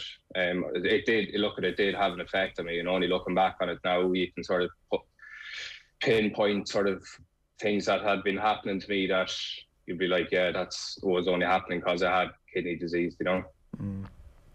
And do you have a sense that do you know how long you would have had it then before you even were able to identify it? Not a clue. Yeah. I remember when I was a child, I used to have reactions to different types of medications, you know, flare-ups in the skin and rashes and things like that. But we just thought it was viral sort of stuff. I'm sure if we looked a bit more deeper into it around that time, that something would have came up. But look, you don't really consider anything. You just think it's something small until something serious happens. And I suppose the blood in the urine, it was a blessing in disguise, really, because who knows how long it could have been until I did figure it out. It probably would have been until I was having medicals with Westmeath that we tested kidney function and things like that. So it could have been another 4 or 5 years. Look, at that, serious damage could have been done at that stage if it wasn't caught at 15. Yeah. It's remarkable, John, that after that, at the age of 15, you do go on and carve out an inter-county career. And I'm wondering, on a physical level, how much that impacted you, or how much this was in the back of your head almost when you were making these athletic achievements. I remember my first year of minor, I was probably about 2 or 3 years on. I got through under 16s. First year of minor, I remember we were playing Wexford, I think, down at Wexford Park. And I was playing that game, and I'd been really shocked that year just with medication. The legs are like jelly, you know, you have no energy to sort of go by players. And I suppose you could ask probably a lot of people, my sort of game was based around fitness and being able to get around the pitch and sort of being, you know, fitter than the man that I'm marking. But yeah, look at it, it definitely did have an impact on my career, I'd say. Got to sort of under 21, and we got to the under 21 final against Dublin that year. Was sort of picking up by then, but then by 24-ish, 25, cramping had become a major issue for me in games. You know, as I mentioned, obviously the kidneys aren't filtering the way they should be, so there's a lot of toxins still left in the body, and lactic acid builds up quite quick. So I was cramping very early, even in club games by 24, 25, and I didn't even know at that stage that it was the kidneys that was doing it to me. It was only in 2018 when I started seeing specialists and things like that in the middle of that year with Westmeath that I was able to say these to the specialist, and he was able to pinpoint that, yeah, that was probably the kidney disease that year. And did your inter-county coaches know? The medical team knew, and I say the coaches knew to a certain point that I had, I wouldn't have been taking protein shakes before or after training. The dietitians would have known for sure. Look, if that was passed on to the management, fair enough. All I wanted to do really was play with Westmeath, so I wasn't going to put myself in any jeopardy of having a kidney disease. Stop that for me. By 2018, I suppose it got so serious that the manager, Colin Kelly, was obviously made aware through Jerry, because it was up and down to specialists. And actually, before we played Armagh in the league that year, on the Friday evening, I was on the way to training, and I got a call from the hospital to to get into A&E quick. You know, just that I had bloods done that day, but my potassium levels were way up, that they were sort of fearful of like cardiac arrest and things like that. But sure, that's where I was at. I was getting rushed to hospital. I was on the way to training 1 minute and then rushed to hospital the next minute. You know, I had no idea. Then by Championship 2018, I knew I was back on medication and I knew I wouldn't be able to keep playing anyway. So I knew that would be the end of my Westmeath career anyway. You soldiered on for a couple of games, is that right? You thought, listen, we'll try and squeeze out as much of it as we can. Yeah, I suppose some of the Dublin had given us a bit in the year before by a good nothing 30 unique points, in that, John, to be fair. Yeah. So look, I said when Colin Kelly came back, I said I'd give it a good rat, and I actually started off playing well. I was playing every game, playing in the league, and then by sort of league into championship, I've been back on the blood pressure medication and different things like that. And look, it does take an effect on the body and the legs, and just the energy to play. The inter-county career is gone. But I remember going into the Laois game, I was doubting myself. I was like, Colin, in fairness to me, knew at that stage but had been loyal to me. So he played me. Probably should have put my hand up and said, this isn't for me. But I actually got injured in the first half, so I came off. So it was nearly a blessing in disguise. So I didn't train for 2 weeks, and then going into Armagh, played that game. You know, I had no energy. I was on, I think Aidan Falker was marking me or something like that, who's an animal anyway. So if you're going in doubting yourself, you may as well just forget about it. Like, if I had been fair to the team and fair to the management, I probably should have just put my hand up and said, no, this isn't for me. But, you know, I knew it was going to be my last year, and I liked playing with Westmeath, so I just wanted to play. But look, I think it was 2 or 3 minutes into the second half, I went down with this cramp in my calf that was the worst I've ever seen. And look, I just said, get me out of here. Yeah. But eventually, like that season finished, and I was actually chatting to Colin a few weeks later, and he just said he had noticed it in me in training since I went on the medication. But he just, out of fairness for the year that had gone or the league campaign that has gone previously, he said he'd give it a chance with me. So I appreciated that too. So the cramps could pop up anywhere? Oh, cramps could pop up anywhere. You know, I'd be getting cramps in my back, in my stomach, in my hamstrings, calves, feet, in my hands. You know, even now it's probably that's the main symptom that I have nearly is the cramping. Like if I was to go for a walk past 3 or 4K at any sort of pace at all, that whole night would be just sitting up in bed, taking cramps out of my calves and out of my hamstrings. So it's nearly not worth doing any exercise for the minute, but hopefully that changes in the next couple of months with dialysis. Yeah, you mentioned obviously about playing on. I mean, I think that mindset is obviously the thing that gets you to play at that elite level to begin with. So, I mean, I guess that's maybe part of the reason for that. Is it too trite to say, John, almost that like the fact that you were an athlete and you were paying that close attention to your body was flagging this stuff up maybe closer than it might have done if you were just a Joe Soap, sort of tipping in and out of work and not doing a huge amount of exercise, that you mightn't have noticed the impact of it as quickly? Yeah, for sure. Look, obviously it's always going around that lads don't look after themselves and check themselves for whatever testicular cancer or other diseases. I mean, I would have been no different, I'd say. You know, only that if something came up, I'd never be in the doctor. I'd say there's a lot of people out there with kidney disease that don't know it, and other organ issues that don't know it. So, look at it. It's really only when you get nearly into an adult mind frame that you start going in for checkups and looking after the body the way it should be looked after. But it's probably worth anyone out there just going in for a checkup, get the bloods done, and see that everything's all right underneath the hood, I suppose. You're better off knowing about it. There's absolutely no question about it. Your kidney function no problem. Was down, John, was it in 2018? What was it down to at that stage? Went down to 26 or 27%. It went down to, and look, I think went down from 60% in 2017. I think it's all on the graph one day. So I think that was the major. Look, and obviously there's people that not everyone has 100% kidney function and even would be down at 70, but you'd be generally healthy. But I think that gap or that drop so quickly sort of alerted Jerry in Kilbeggan and Westmeath and then on to Tullamore. So it's down to, I think, 7 now, 7% at the minute.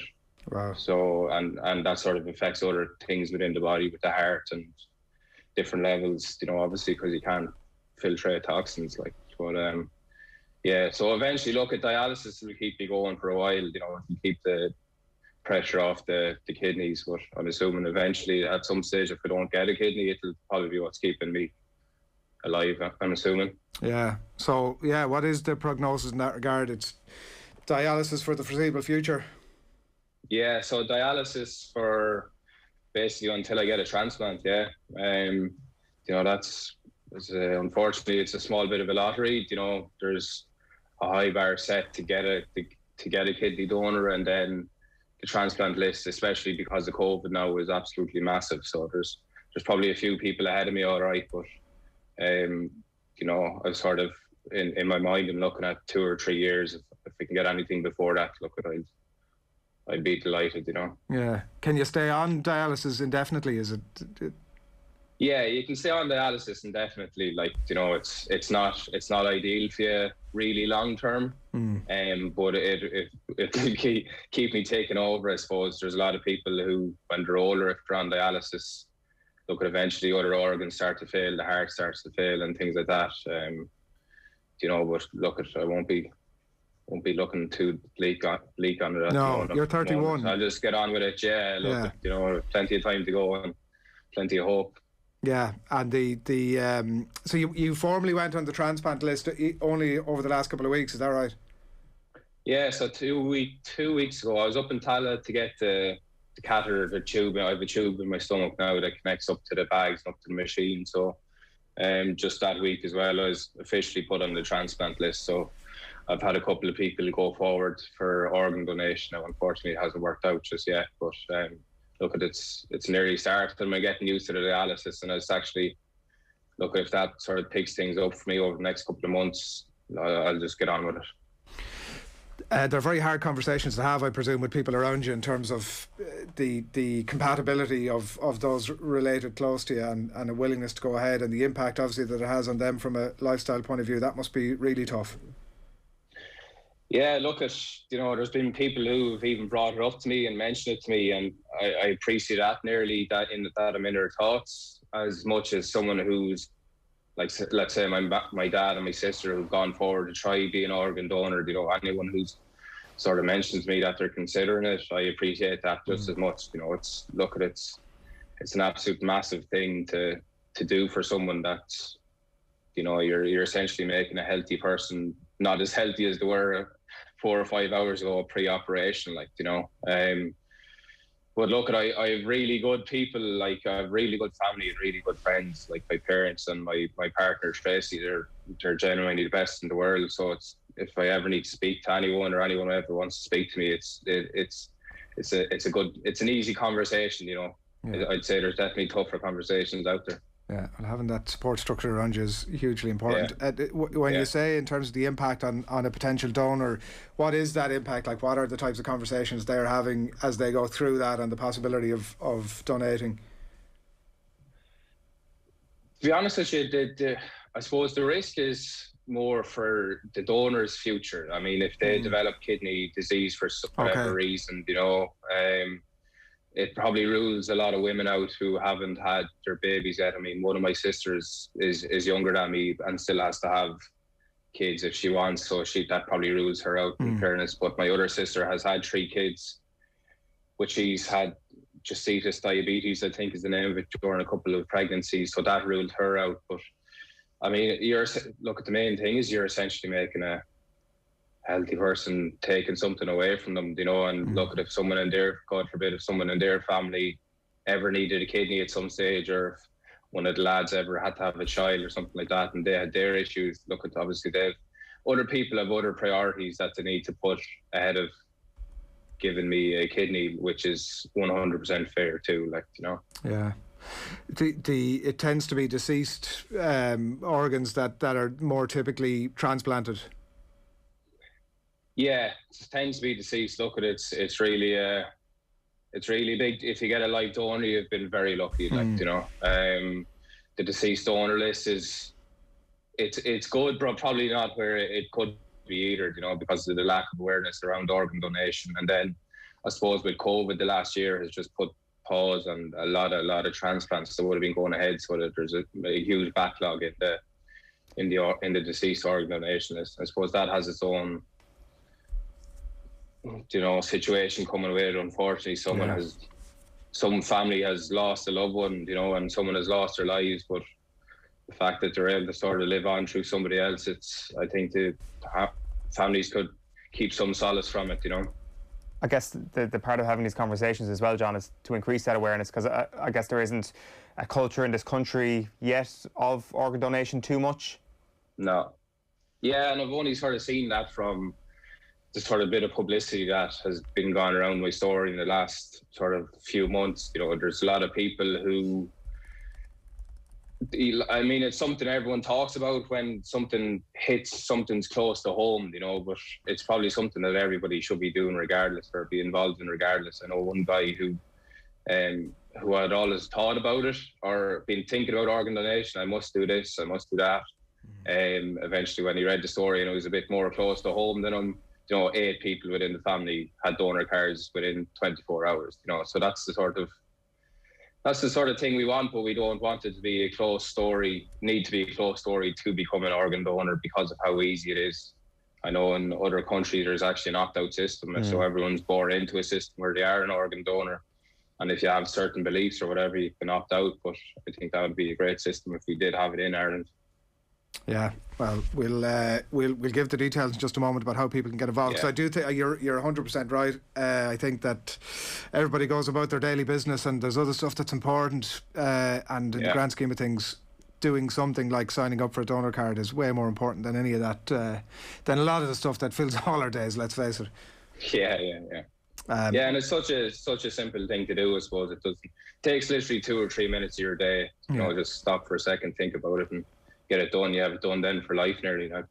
Well, look, it's been as I said, we had wanted to speak with you for a few weeks. It's been a pleasure catching up with you over the last 20 minutes or so. I'll give the details now in terms of how people can get involved with organ donation. You keep up the good work. You're playing an absolute blinder there, so keep at it, keep telling your story, and keep that positive mentality that we've heard over the last 20 minutes. We'll catch up with you again down the track. Yeah, thanks a million, lads. Thanks for having me, and appreciate spreading the word anyway. Not at all. Thanks a million. John Egan on the line there, former Westmeath footballer. You can free text the word donor, DONOR, to 550. That's 50050, or you can head along to organdonation.ie. If you've been at all moved by anything you've heard over the last 20 minutes, I would recommend that you head along there and do your bit. As John said, the COVID has had a really negative impact on the amount of people that have been able to, or been in a position to donate over the last 12 months particularly. So if there's anything you can do, you feel you might be able to help out, that is definitely an action to take this morning. Do it this morning.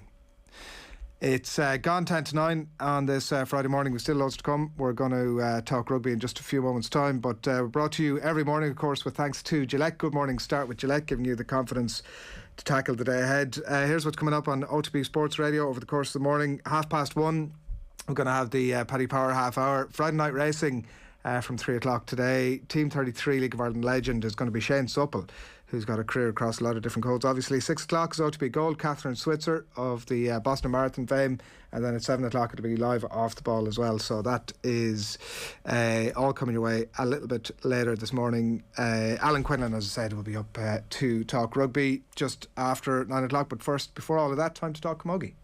OTB AM. This is OTB Sports Radio. OK, Littlewoods this week launched the 2021 Littlewoods Ireland Camogie Leagues, and Cork's 4-time All-Ireland winner, 2020 captain Amy O'Connor, I'm delighted to say, joins us on the line. Good morning to you, Amy. Morning, thanks William for having me. Between COVID, obviously, and the uncertainty around everything around the resumption of the Camogie, very odd season, I suspect, to have been preparing for over the last while. Yeah, it was definitely a bit of an odd one. It was something that I actually found easier than last year's lockdown. I just felt that this year there was a bit of light at the end of the tunnel. We knew we were going to get back, with the rollout of the vaccines, and the numbers started to kind of get a bit better, and there was a bit more positivity in the air. So I found it a bit better in that I knew it was going to happen. We just needed to be patient about it. Whereas last year I felt that there was so much uncertainty around it, and we weren't really sure if it would go ahead. You were training for, essentially you didn't really know what you were training for, but at least this time it was going to happen, but it was just a matter of when.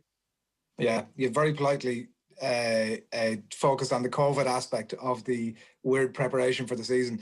What have you made of everything that's gone on over the last while between the original decision and the survey and everything that's happened? What have you made of it all? Obviously, it wasn't ideal preparation going into a league, and I think we were pretty vocal in Cork about how we felt about it. But I'm glad that the association took the feedback on board. I'm glad also that everyone had their say. You know, as intercounty players, we had our say a couple of months back, and with a resounding split season, kind of is what we were looking for. And I'm glad that the clubs also had their choice or their chance to give their feedback on it as well. In terms of the poll this week, so very positive that it has now been resolved, and we're all just looking forward to getting back on the pitch. That's what we all want to do. Yeah, and we'll talk a bit about the Tipperary game in a little bit, but just to focus on that for a minute, did you decided as a squad you weren't going to play if they were going to go ahead with the originally planned season? I think that we made it very clear from the get-go. We were probably more vocal than other counties about it, you know, with the interviews that went out last week from Paddy Murray and from Laura Tracy. You know, we were very vocal from the beginning what our stance on the whole thing was, especially in the media over the last few days and in the last week. So we were very clear on what our intentions were. So is that a series of Zoom meetings where you decide, listen, this isn't good enough and it's not good enough for us to stand by? I think there was great input as well from the GPA, and credit is fierce due to them as well. You know, it was their first kind of major thing since we became one, you know, the WGPA kind of becoming one with the GPA. So it was their first kind of major thing that they had to deal with. And I think they did an exceptional job in communicating to all other counties. You know, there was regular Zoom calls with the player reps and so on. And I think with Cork, it wasn't something we focused on too much. We turned up to training. We were there to train. We weren't there to discuss the fixtures. We weren't there to do anything else, you know. And it was at the back of our minds when we were training, you know. It wasn't something that we thought of too much. We didn't speak about it too much either, you know, in terms of we didn't want to leave it distract us. We wanted the camogie and all that side of things. So look, it's been resolved, which is really positive, and we're just looking forward to getting out onto the pitch. But you obviously felt strongly enough that taking that stand, as you say, it wasn't something that every county decided to do. So I presume it wasn't done lightly, and you knew that a county with the tradition of Cork and the magnitude and the size of the county, that was going to in itself be a statement. So yeah, just can you talk us a little bit through about how that came about and yeah, exactly, sort of how it came about and what the thinking was? Yeah, I don't think it was necessarily that other counties decided to do one thing and other counties decided to do another. I think it was a collective kind of discussion amongst the WGPA or the GPA reps over a number of calls, as I said. And with Cork, again, I said it wasn't something we developed too much. We were very clear on what our thoughts on it were, and the vote has now been done. And, you know, it's brilliant that it has passed now, and that the Camogie Association were willing to kind of take a step back and look at the feedback that they received around it. But yeah, as I said, it wasn't something we tried to dwell on too much. We're there to play camogie, we're not there to do anything else, you know. But again, I'd like to commend the GPA on that, around how they handled it with the player reps from each of the squads. Yeah. And it was just that, I suppose as well, look, when I say that Cork were more vocal, there was interviews during the week that kind of highlighted how we felt about it. Other counties also probably felt the same way, but they just didn't want to come out with it, you know. And that's fair enough too. But the easy thing to do in that scenario is just to say, you know, in that scenario, before it gets resolved, say, listen, you know, we don't know, we've no control, we just want to focus on the game. But you chose, and it's to Cork's credit, you chose the easier option was there, and you didn't choose that. And it's not to Cork's credit or anything like that. I'm sure that other counties had strong feelings on it as well. They just felt that they didn't want to put it out there. But I know we put it out there, and it's done now. Thank God. As you say, there is absolute credit, and we've been speaking about it on the radio during the week, due to Camogie Ireland for the Camogie Association for making that decision in the end, that they stalled and obviously reversed. Was it a sign for you, and it's maybe difficult to tell or a hard one to answer, but was it a sign for you that the merger, the GPA merger, is actually working? Yeah, I think it's nothing but positivity since that GPA merger took place. The GPA, you know, or the WGPA and GPA, you know, it's really positive step. we're moving in the right direction. Maybe someday we'll be under the one umbrella as the GAA, and I think it definitely shows that it is working. You know, it was their first real test, I suppose, as a single association, the WGPA and GPA. And again, as I said, they handled it impeccably well. Communicated very well throughout the entire process to all counties. And obviously we're very grateful to be part of that association as well. And it's important that associations are in place for players. So yeah, hopefully, look, it shows that there is a positive element to kind of coming together as one, male and female, and hopefully in the future we will amalgamate, or not amalgamate, but come together with the GAA and the LGFA and become one, because I think it could only benefit women in sport if we do that. The power of that would be exceptional, wouldn't it? I mean, like even the announcement on the funding in the last sort of 10 days, like it makes it harder to continue with the norm, like the awful norm, when actually everybody's in the same boat. Yeah, definitely. I think, as I said, it could only benefit women, especially in sport, if we become one. You know, like the communications would improve. We'd all be under the one umbrella. And again, I think the funding kind of slightly went under the radar a bit due to all the controversy this week. Now it was still fairly out there, but I do think that it's such a vital part now, and it was so important for us to receive that funding. And it actually came as a bit of a surprise, I think, to some people. So it's brilliant to see we'll be funded equally. Players and ladies footballers with the men, which is so positive, and as a result of that, it can only improve our game. You know, players will become better players because of it. More funding will be available to do X, Y, and Z. So all positive, thank God. Yeah, and I do think that it's some strong Cork voices, I might say, that resulted in that. Derna Sullivan being one of them over the last couple of years, who really drew attention to the issue. Were you one of those players, Amy, who was effectively out of pocket in the way it was?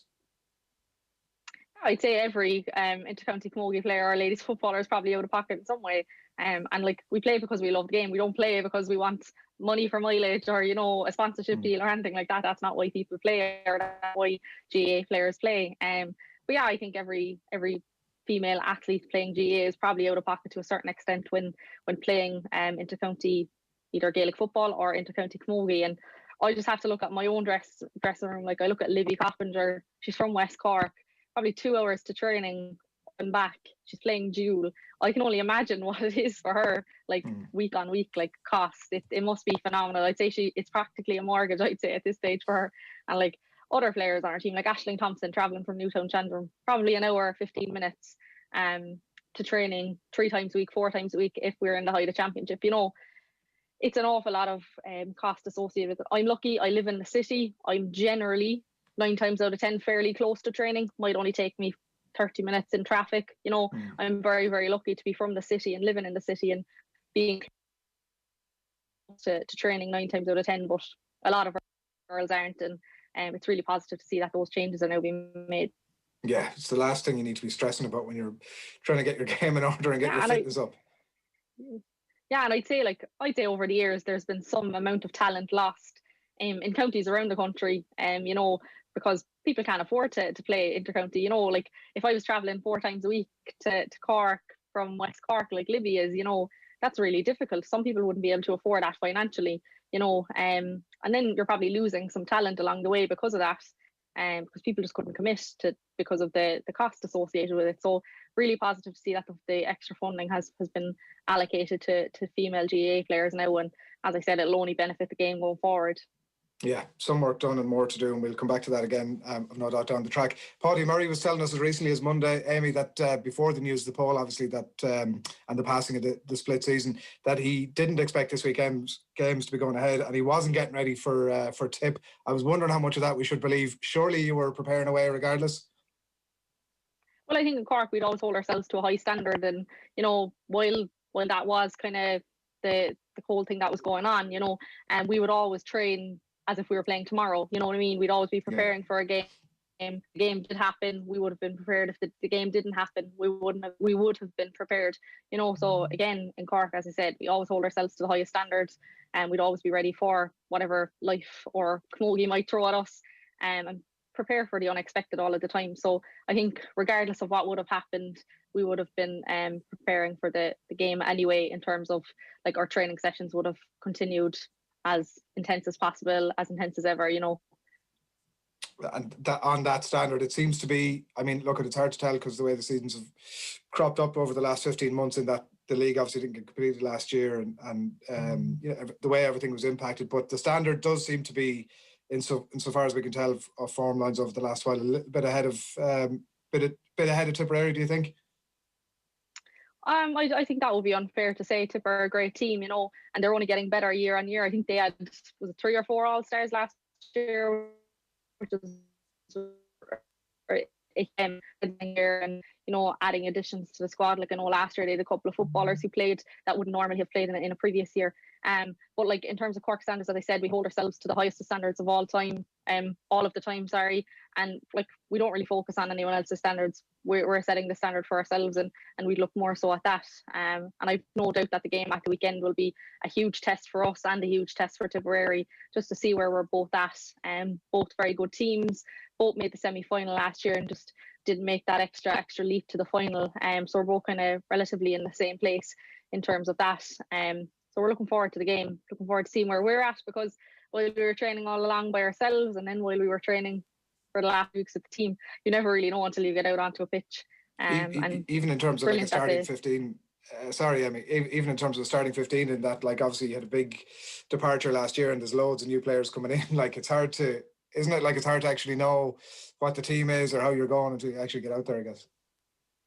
Yeah, exactly. As you said, we had lots of departures last year, some very notable ones like Gemma O'Connor, probably the greatest camogie player of all time. Leave your dressing room, that's not an easy hole to fill. And then the likes of Pamela Mackey and Julia White as well, they're big names in camogie. So yes, look, we lost them, but we've brought on some really young, talented players, chomping at the bit to get their opportunity. And I'm sure that Paddy Murray will give them all a fair go and their fair opportunity throughout the league. And I'd say, look, as you said, starting 15, who knows what the starting 15 will be. We've only been together 3 weeks, if even, at this stage. So it'll be just interesting to see where we're at with that. Yeah. All right, look, best of luck this weekend, Amy. Best of luck for the season ahead. We'll watch with interest. Thanks a million for talking to us. Thanks a million. OTB AM. This is OTB Sports Radio. Off the ball. I guess I was that bit younger in your Premier League days. I didn't realise the Irish accent had survived this much. I have to crank it down a bit with English people. And when I first started on Sky TV, they were very, very conscious of certain words I couldn't pronounce. Words with TH in it I found very, very difficult, so I'd have to practice. I'd be dreading them say, was it a Thursday match and whatever, and they were trying to explain to me there was a H in the word Thursday and it wasn't TURS. Off the ball. Weeknights from 7 and weekends from 1. This is OTB Sports Radio, live 24/7 on the OTB Sports app. At Online Tradesmen, we've never been busier. And if you're a trade professional, there's never been a better time to join us. Access over €17 million worth of jobs nationwide every month, along with e-learning and other supports. Need a website for your business? It's included in your membership. And on average, Online Tradesmen members get up to 10 times their fee back in new sales, marketing tools and savings. Apply today at onlinetradesmen.ie. Online Tradesmen, the home of qualified trade professionals. OTB AM. With Gillette, put your best face forward with our new and improved razors. 8 minutes past 9. It's Friday morning. It's OTB AM. Loads of comments coming into us. Bring you those in just a couple of moments. Before the ads there, you heard Amy O'Connor in conversation with myself, and she was speaking at the launch of Littlewoods Ireland, launching the brand new Littlewoods Camogie League, obviously beginning this weekend. And they'd conducted some research that revealed nearly 90% of the population couldn't name a current camogie player. So the Littlewoods Ireland determined to change that, and that was all part of that campaign yesterday. You can check out hashtag Style of Play for more details on all of that. We've had loads of comments in off the back of our chat with John Egan just there a little while ago. Will saying the man is a warrior, puts our own little problems into perspective, stay strong. John, Aisling O'Connor, very good interview with John, who's spoken very well, impressive character who's handled his misfortune with equanimity. Larkin O'Reilly, can we get the organ donation details please, which we've done. That's text the word donor to 550, or you can check out organdonation.ie. And brilliant interview, signing up now for organ donation, says Conor Cassidy. So they there are the details for that. We'll put them up on our social channels as well over the course of today. We should say as well, we've had some reaction to Owen's yearning us into 2021 a little bit earlier on. From a YouTube commenter here, Will, saying that if Kerry don't win this year, is there a risk they become one of these unfulfilled golden generations, a la the Portuguese team of the late 90s, early 90s? And does that mean that Kerry are under more pressure than the Dubs? I don't think that the Dubs are under much pressure, to be honest. They've proven their mettle. Yeah. Faded as the best team to ever play the game. Yeah, I definitely agree with the second part of that. I like the pressure's definitely off Dublin at this point, isn't it? They've gone so far. And if they lost in All Ireland now, nobody around the country. Well, I suppose it'd be a sensational win for whoever does manage to take it off them. But the pressure's done. They've not only have they done the 5 in a row, now they've gone one further and said, you know what, we're never going to be caught on this run. Just going through more of the papers, there's Tony Lean's got a long piece this morning on whether or not there's a kick still in James O'Donoghue. And once you start to see pieces like this, it's quite hard to year away Kerry's opportunities, and they are being talked up. Cork is in the rear view mirror at this point, and the sounds have been positive. So I'm not yarring away anything, but second favourites to Dublin. Second favourites to Dublin is that the official? No, I mean that's what I'm hearing from you. No, I don't. I think we'll wait and see. They could be. They're definitely the players. Right, it is time to talk some rugby. Alan Quinlan, good morning to you. Morning, lads. How are you? Good. We'll talk a bit of Rainbow Cup in a minute, and maybe a bit of line stuff as well. Tadhg Furlong, though, on the contract, we haven't had a chance to talk to you about that just yet. Last of the big names, I think, to be tied down at this stage. It's a 1-year deal. Fans, obviously, Ireland fans and Leinster fans would have wanted him locked in maybe for 3 years. Not quite how it works at the minute. No, it's a little bit... not the ideal situation for Leinster. I think they would have loved to have tied him down for a few years, and Ireland. Given the World Cup is the year after next, it's not that far away, 2 years out from a World Cup. So that uncertainty again comes around the door, comes around very quickly. Probably next, November, December, those conversations will start happening again about extending. So it's the player is happy with it. I think he's come out and said he's comfortable and happy with it. Maybe he wasn't getting what he thought he would get, and what he probably deserves, being a tight head and being at the level he's at. He's never going to tell us anyway, Quinny, if he's not happy with it. No, but I think I think what he said himself is he's taking a chance himself, because if you lose form, get injuries. Yeah. He's a fella chomping at the bit, really, with Porter right behind him. Things can change very quickly. That can work both ways. And I think he's very relaxed about that. And I think he possibly would have went somewhere for the start of next season if things were different, if the pandemic wasn't there, and there would have been lots of big offers on the table for Tadhg Furlong at any stage. But I think they mightn't have been as big and as many, given everything that's happened. So yeah, it indicates that he's still open to the idea of maybe going abroad or looking at something else, or you can look at it so many different ways. But I think the positive is he's signed up for another year. I think the next contract he's either going or he's either staying for see out his career here, because he'll be 29 next year. Still young enough for his position. Like, he could have another... Very, very young, yeah. If he went this year, he's 28 at the moment. You could easily see Tadhg Furlong going for 2 years, coming back and, having experienced that. And the market is massive for tight heads, and they're hard to come by. And he's a world-class tight head who's a footballing tight head as well. So he seems pretty comfortable. We can all speculate outside that. Yeah. And maybe the RFU weren't putting a long-term, big contract in front of him. And it's understandable. They've lost a lot of money. Crowds come back. Yeah, when there's redundancies too. Yeah, and things change, So look, it is what it is for a year. Ireland and Leinster will be hopeful next year. Well, it'll probably be 6 months' time. They'll be going at this again. So they'll hope that they can tie him down for a long-term contract the next time. I remember about 15 years ago when everybody caught on to the fact that John Hayes was the most important player in Irish rugby at that time. Is Tadhg Furlong the most important player in Irish rugby at the minute? He's right up there. I think you saw his performances when he came back into the squad for the Six Nations. He's a superb player. I think that obviously the fundamentals of what you have to do as a tight head is scrummage well, do your job in the line out, be a decent carrier and defender, but his skills are exceptional. Sidestepping, offloading, passing. He's a very skillful rugby player. So he is right up there with being one of the most important, if not the most important. Not bad in the scrum either.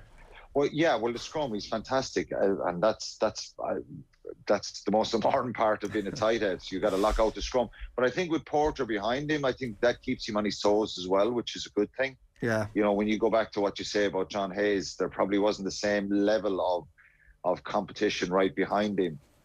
So Porter is a top-class player, and that's been proven by his selection on the lines.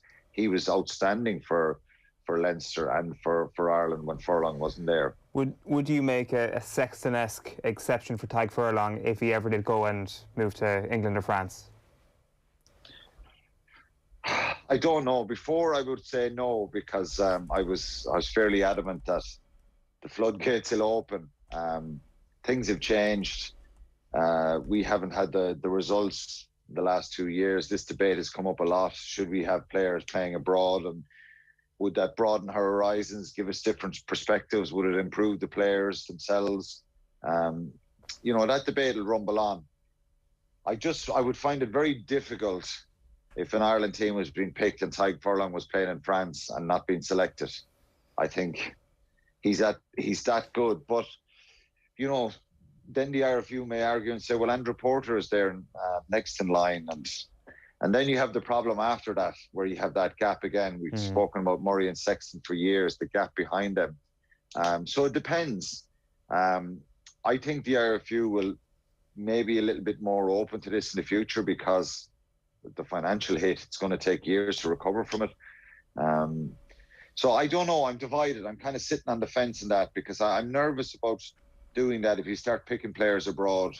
And I know lots of people think we should, but for the reasons that the RFU highlight, that we keep the players here, they may get 50 grand more or 100 grand more abroad on that contract, but weighing up the option of match fees for Ireland, a little bit of commercial stuff here, rest and recovery and all that stuff, the benefits, the attraction, and it keeps that attraction strong to stay here when you have a decision like that. Obviously, some players like Simon Zebo wanted to change of scenery. They went. He wasn't picked. There was more emphasis put on it. People often bring up the Johnny Sexton thing, but it wasn't really something that was pretty firm and direct as regards a decision back then. It was after Johnny came back, and I think Joe and the IRFU themselves said, look, we've got to. It's not a law, but it's more of a policy that we're not going to pick players abroad that are abroad, because it does keep the provinces strong here. Tadhg Furlong is someone that Leinster would hate to lose. He's a top class player.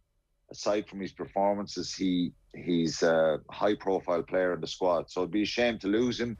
It would weaken Leinster's hand in Europe a little bit.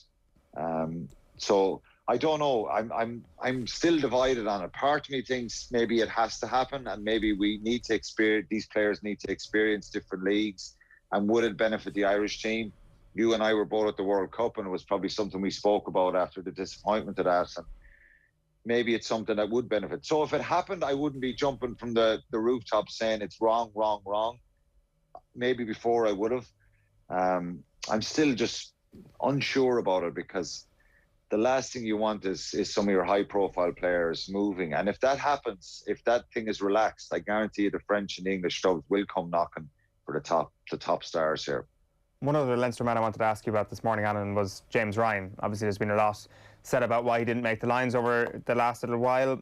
People have put it down to form. People have obviously pointed some of the injuries that he's had. Gordon Darcy this week in the Irish Times has put it down to, well, one of the factors he's put it down to is the style of play that James Ryan is carrying out at the moment. He said he is not playing a game that is getting the most out of his skill set.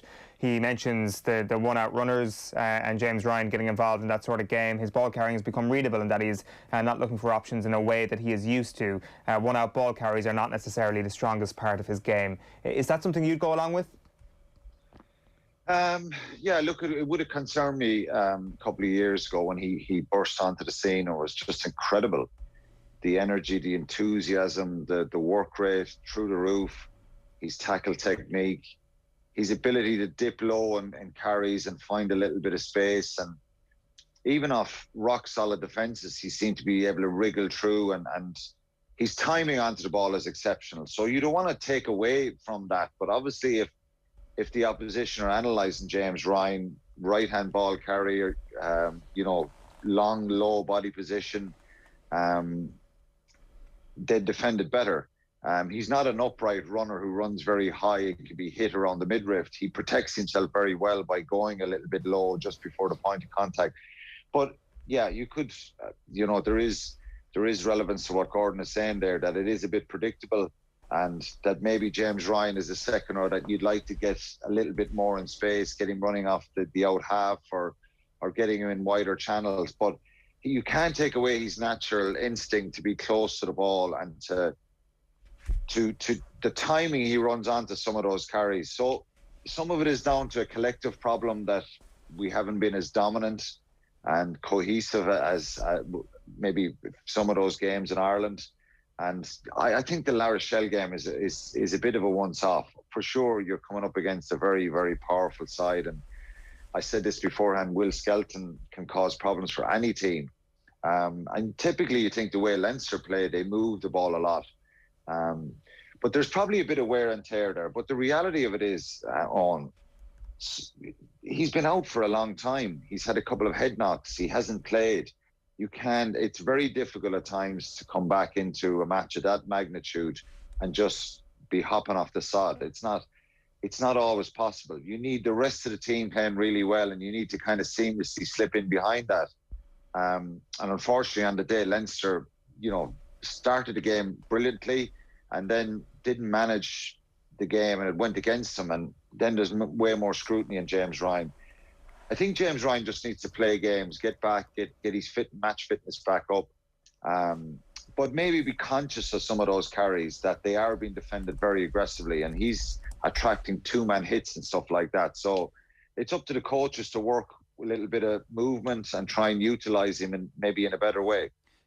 Will you take on that point, Quinny? Because I wondered about James Ryan himself over the last couple of weeks when he's looking at all this, and suddenly people are talking about him in a slightly different way than they had been up to this point. He was this phenomenal player, like once in a generation talent, Lions captain, and suddenly everybody's analysing James Ryan's ability to carry the ball and all this sort of stuff.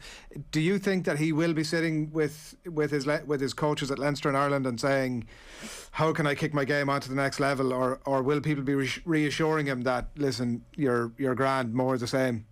There isn't a lot he has to do. I think he's not the biggest second row in the world as regards, he's not 120 kilos or 125 kilos with, some of these big imposing second rows, the South African pairing at the World Cup, their dominance, they're up on 120, 25 kilos. James Ryan is not that heavy. He's maybe 115 or 16 kilos. Does he need kilos. to beef up?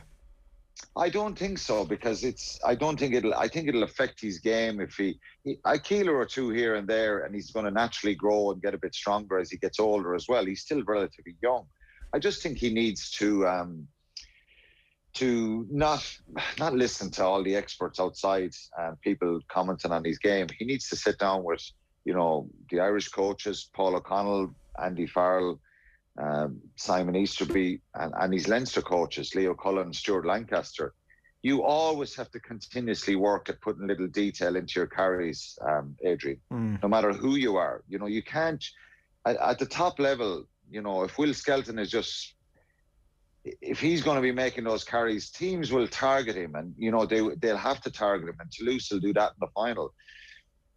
James Ryan, we can all become a little bit predictable. I'm not saying he has become predictable, because he's so impressive the way he accelerates onto some of those carries. Even off slow ball, he can turn slow ball into a quick ruck with his ability. He's a real natural flair and ability for getting between defenders.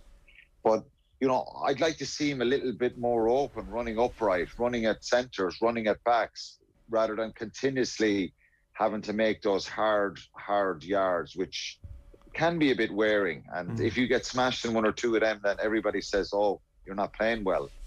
His work rate is still very, very high, and that's part of his game, to have loads of involvement. So he doesn't have to do a lot. Continue to do what he's done. Get fit again. The issue isn't he's worn out and that he's bruised and battered. He hasn't played in a long time, and his team, who he played with for Leinster against La Rochelle, were beaten. A collective kind of, I wouldn't say malfunction, but they were beaten by a very good side in the second half, and just certain things went wrong, collisions, breakdown, their control in the game, and you have the scrutiny then on a player, such a high profile player. And Gatland, I think the fact that Gatland mentioned that specifically put the spotlight on it as well. He mentioned him in that game. A little bit frustrating, because I think, and it is difficult when you bust onto the scene and have the level that James Ryan was able to perform.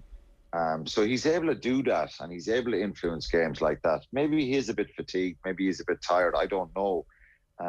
Only he would know that. But match practice, you become battle hardened, and he's had those few knocks, and that maybe has just stopped his contact in training and all that stuff. So sometimes you can be out injured and you can still do a lot of contact and the physical weights and all that stuff. So I would imagine with the concussion he had, that was limited over the injury time he was out. So of course there's more scrutiny when the Lions coach mentions it, but James Ryan can play well tonight against Ulster, and gradually, he doesn't have to do this tonight. He can do it over a couple of weeks, and he's a guy that still could be in South Africa. And someone like James Ryan, if he got called into the squad, could suddenly be challenging for a test spot. He's that good. I was listening with interest to Roy Keane last night. We've been talking a fair bit about it this morning, so particularly about the mentality of Manchester United and about the Europa League particularly, and how it wasn't on a priority list and how it's of not much value to them. And I got to thinking about how it actually probably is of great value to Manchester United where they're at the minute, with the possibility to win a bit of silverware that might not have been admittedly what they set out on. And I wondered about if it's a stretch to think that the Rainbow Cup might be a similar thing for Munster if they can continue in the vein of form that they're in, that despite the negative sentiment that exists around the tournament, that actually winning it for Munster would be brilliant for this group. Yeah, well, it's not a priority for Roy Keane, because look at the level he was at and the level his team were at, competing in Europe and winning leagues, and you set the bar high, and that's what they did, and they did it brilliantly. So I understand what he's saying, but for this current United team, and we won't go long in the football, it's a trophy, and Munster, there is similarities. Munster have to get their hands on a trophy. I think they're probably the one team that would be most disappointed. If Leinster don't win the Rainbow Cup, they're not going to give the whole summer pining over that. I think they'll carry the disappointment to Europe. They'll be pleased that they won the Pro 14 again. And their ambitions and standard is that little bit higher than the other provinces based on what they've won in the last number of years. For Munster, yeah, of course, win a trophy. It's a big psychological boost, and I think they can also build in a lot of development for next year. I think, i.e. the way they play, bringing in more players, giving more game time. I think there's 9 changes again this week, and the team looks strong. It looks like they have a bit of depth. So there's a lot to play for. Connacht, they've got to react after last week. They were bullied, beaten up. So everybody has different motivations. Ulster in a difficult place after 3 or 4 weeks ago. It was, the light was shining fairly brightly for them. So it's different. As I said, nobody's going to be crying if they don't win the Rainbow Cup, but you can still get a lot out of it. And they're all professional athletes, Adrian. The fans are not getting excited here, but the players have to create their own excitement, because, you can be judged in a very negative way if your attitude is not right here. And I think Munster have probably the most to gain. Now, there is talk that potentially the winners of the South African Rainbow Cup would play the winners of the Pro 14 Rainbow Cup, which would be... They're figuring it out, Quinny, as they go. They're kind of figuring out. We had this chat a few weeks ago. It's now it's 5 games now with a final. there's rumours now that final will be the top in the Northern Conference against the Southern Conference, which is South Africa, which would be great from a tournament point of view if we got that final. The fear for Munster is Leinster I think they're going to win the rest of their games. They reacted brilliantly last week against Connacht. They've Ulster tonight, they'll win that. I think they'll beat Glasgow away and Dragons at home. So I think Leinster are probably going to be second. That's not the best news for Munster because, if Leinster get themselves to a final, well... And the big guns are out tonight. It's a harder game. I was looking at the team sheets for tonight, and Munster have definitely left a couple of them out. But I did wonder if I'm the likes of Tadhg Furlong that we've been discussing about, or Robbie Henshaw, are you kind of in the back of your mind somewhere thinking, Jesus, will you just leave me out for a few weeks? I don't want to be. This is not somewhere I want to be at this point ahead of a Lions tour. Yeah, I think so. I was. But look, they'll probably get a break in the next week or two. I think it will be factored in. They're not going to play every week. It's risky, and but the other option, Adrian, is they don't play and they get wrapped in cotton wool, and that can have a negative effect on them and their whole form and everything. So when you're going well and your form is good and you're battle hardened, there's always a risk. There's always a chance here that someone will pick up a knock. I think on average about 6 players who get originally picked on the Lions tours, it averages around 5 or 6 actually don't ever, get to play for various different reasons. Suspensions. All sorts of reasons, yeah. All sorts of reasons, yeah. And injuries are the main ones, because people do pick up bangs and knocks, and that's unfortunate. So they've got to stay switched on, particularly someone like Caelan Doris. If he has a run of matches, he'll grab the attention of Gatland again. James Ryan, as I said, Ringrose, even Keith Earls, I think he was superb in the Six Nations. CJ Stander, he's probably going to be back in South Africa. He could be a ready-made replacement there for any of the back rows if they go down. So they've got to stay switched on and keep their attitudes right. Nobody outside of, nobody's getting too excited, but I think for Munster, I think there is a great opportunity here to go to a final and maybe win a trophy. And you can get a lot out of that. But look, looking at the fixtures, they probably, there's no guarantees, but they should win their 5 games on paper. You don't share the Roy Keane mentality, Quinny, is my main takeaway from I do. Well, if I went back to the European, if I went back to the team I played in 06 and 08, we were winning European Cups. Our goal and our drive and our desire, no matter what happened every year, was to win the European Cup.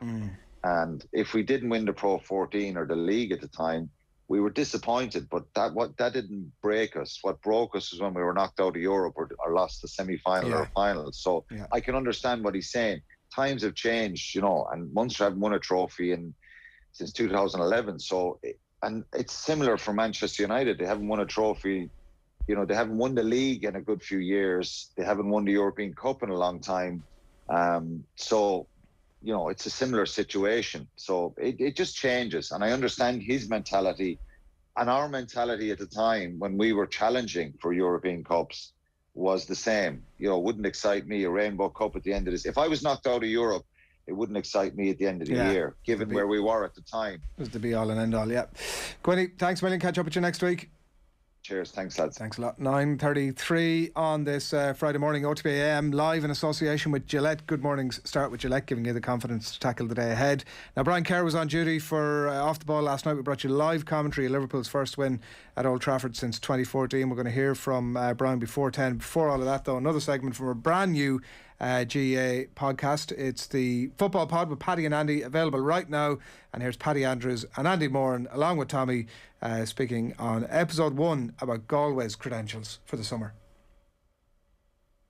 Well, I think the way it's knockout championship, I think it's going to be huge. Who win? Like you have to win your province first. So obviously Connacht is very competitive with Roscommon Division 1 team, Galway Division 1 team, and Mayo just slipped out of Division 1 as well. So I think it's going to be hugely competitive. But what's very interesting with Galway is Porrick Joyce, of course, and then you have John Divley on top of it. So John Divley winning 2 Sigersons with UCD. John, very bright guy, played centre back on that Galway 98 team.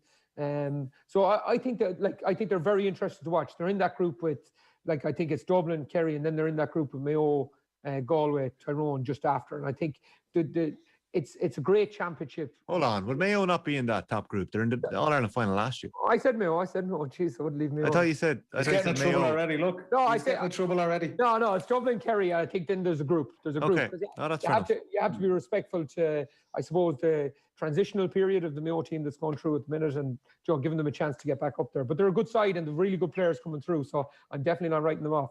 But the Galway thing is very interesting. The key for Galway, in my opinion, is Damien Comer. They have to, whatever they do, and we'll talk about Gainey for Kerry in a few minutes. But Comer's absolutely key, lads. You Shane Walsh there, who's very robust, really good player, and he can stay, like a class player, but he can stay healthy a lot of the time.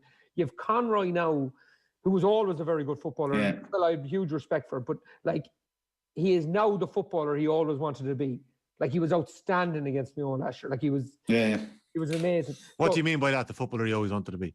Well, he always had this potential. He always had the talent when he was younger. But sometimes it comes later in a fella's career. He just realises, okay, I wasn't doing this well. My nutrition wasn't good enough. I wasn't sleeping well enough. I wasn't training hard enough. And I don't know if you remember, but Conroy got a bad injury maybe 24 months ago. Yeah, it was leg, yeah. Yeah, very bad injury. And I guarantee you that straightened him a tiny bit. And he said, right, what do I need to do to get back? How do I get back? He played so well for Galway last year, but they reckon he was the best player in the whole club championship last year in Galway too. So this wasn't just a flash. He's ready to go. But to make that good now, you need the tripod effect. You need Comer or one of them at full forward, and you need the two boys outside so that you have that link. But at the minute, Galway just don't have that. They're relying on two guys to kick all their scores. And they're struggling with it. Now, I would say that Kevin Walsh deserves huge credit, lads. I think he gets talked down too much. We were beating Galway by multiple points. Yeah, I find it fascinating. From the outside looking in, very, very similar to what Tyrone are trying to do now. Walsh comes in, stabilises the whole thing. Yeah, completely. Mace maybe plays a tiny bit too defensive, but stabilises the whole of the team. And now he's handed over a very good package to Pádraig Joyce. You could use the analogy, the midfielder into the full forward line to finish the job off. But there is something there. But the key thing, Comer, whatever they do with Comer, however they train him, they have to keep him fit to have a chance. They've a really good... Sean Kelly played wing forward for them for a couple of years now. Yeah. Absolutely beautiful cornerback. And he's carrying ball, he's linking the play, he's getting the ball up quicker up the field for them. Very, very good player, very smart. Johnny Heaney, very, very good player, very smart. McDade is a very good player as well, back from Australian rules, good player as well. Maybe a problem in goalkeeper. And they had a problem last year at midfield. But the big one, lads, is Peter Cook is back for them this year. Right good player. Left the panel last year, but when we bet Galway and Limerick in 2019, Cook scores 4 from play. This boy can play. That's it, Andy. I don't think it's a case. Galway have always had really talented players. And you look through, I totally agree that Kevin Walsh, I think, did an amazing job at Galway. Mayo have been the dominant team at one Connacht Championships and were competing with us to win All Ireland. And Galway weren't really anywhere to be seen. Kevin Walsh comes in and 2018, they top Division 1. So they're top of the normal standings. They get to the league final. They lose narrowly to us. They win the Connacht Championship and they get to an All-Ireland semi-final from after years and years of Mayo dominating. Yes, it was a very defensive style of play, not traditionally what you'd associate with Galway. But that was, in my eyes, huge success and huge progress for Galway. Top of Division 1, league final, Connacht champions, All-Ireland semi-final. Again, kind of murmurs from supporters and players that, listen, this style is too defensive. It's not really traditionally what Galway do. Again, we have guys like Comer, Shane Walsh, Conroy, really expressive, lovely, lovely footballers. Let's get back to playing the more traditional Galway style, more attacking. And that's what Pádraig Joyce, again, what an icon, an unbelievable forward in his generation. You expect he is trying to do that, to develop that game plan and play that expressive style of play. But then as he tries to do that last season, all of the good things, I suppose, from Kevin Walsh's time, they played Mayo in a league game. They conceded, 3-23 that day in the first game. So it's finding that balance, very similar to what Tyrone are trying to do.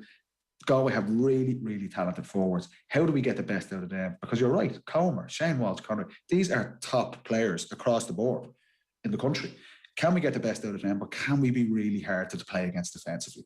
That's the balance they're trying to find. And I think Kevin Walsh was kind of nearly... The tenure was looked down upon because it probably wasn't the most exciting style to watch. But Galway are in that bracket where you know what Pádraig Joyce and John Divley are going to try and do. Unbelievable servants to Galway. They'll have a philosophy. Galway have the players. It's finding that balance and letting those guys to go and express themselves. And can Comer have a year like he had in 2018? Can Shane Walsh have a year where he's injury-free and he's consistent? If he does that, and if Galway do that, I would probably have them as favourites for Connacht. But you don't know yet. You haven't seen the proof that they're able to do it yet. And there's always that thing, if Mayo get a bit of momentum, like Mayo are not going to be short of confidence going in, they could easily knock them off and win Connacht again. So it's that's very interesting for Galway as well. Can they find that balance, particularly a game against Kerry in the first game away? No better place to start to try and do it. But if you look at our careers, so if you look at my career, for example, right, Killian comes onto the scene in 11, and then all of a sudden, like Dublin have to put Rory O'Carroll on Killian, or they have to put one of their best markers. All of a sudden, it frees me up a tiny bit. That was great. I loved it. I'd say about myself. No, someone Mark Burnham. I'm going over here. But you know what I mean, Paddy? And when I was describing your career at the start against us, it was like you mark Bernard Brogan and you go 1.5 men on Bernard Brogan and 1.5 men on Paddy Andrews. Paddy Andrews scored 5 points. So the danger is like you got to have a spread of danger men around your forward line, or else 100%. It's too easy for the defensive line to come in off the weak side and think. If Comer isn't fit, Walsh, if it's Mayo or Roscommon playing against him, one man gets a yellow card on Walsh. Yeah, no, I agree, yeah. Somebody else goes on him. It's too easy. So you need to have a spread, like Desi Keneally played last year for Galway. Lovely player, but he needed a mountain beside him. He needs someone to go in and push Chris Barrett so he could mark the next best defender. And so you need that spread. So that's 100%. Yeah, absolutely right. That's why I think Comer is so key to this Galway team. I think the other two boys I mentioned in Conroy and Walsh are robust enough to get through a quick season. It's Comer is the key here for them. And if they can keep him fit, I think it gives them an outside chance, you know? So if Damien Comer is the key for Galway, and we look at Kerry, and immediately, Andy, you had Kerry up there with Dublin as the contenders for the All-Ireland. You had Tyrone and Mayo behind them. Paddy, I'd hazard a guess that you probably have Kerry up there as well. Are we giving Kerry too much credit to put them in there? I don't think so. On the basis, like traditionally, like they were very close to beating Dublin in 2019. Very, very close. You know, a couple of minutes away from that, or less, a minute probably away in the first day in 2019 from winning the All-Ireland. Last year was a disaster for them in terms of losing that game to Cork. But they have, very similar to Galway, amazingly talented footballers. And in David Clifford, they have arguably the best forward in the country. But no more so than when Andy talking about how Galway can get the best out of their forward unit as a whole, as opposed to putting all your eggs in the Damien Comer basket. And by Comer being there and playing well, it allows the other forwards to thrive. I felt last year, as good as Clifford is, and he is spectacular, that there's nearly an over-reliance on him already at his age. And I sense that he feels that, and he can nearly start forcing shots. Now, he can take shots from anywhere, and probably 8 times out of 10 he scores them. But you're thinking, why does he need to take that shot on? And I liken it to Kerry at their best was the Naughties team. And Gooch was a similar, like a phenomenon, the best forward in the game.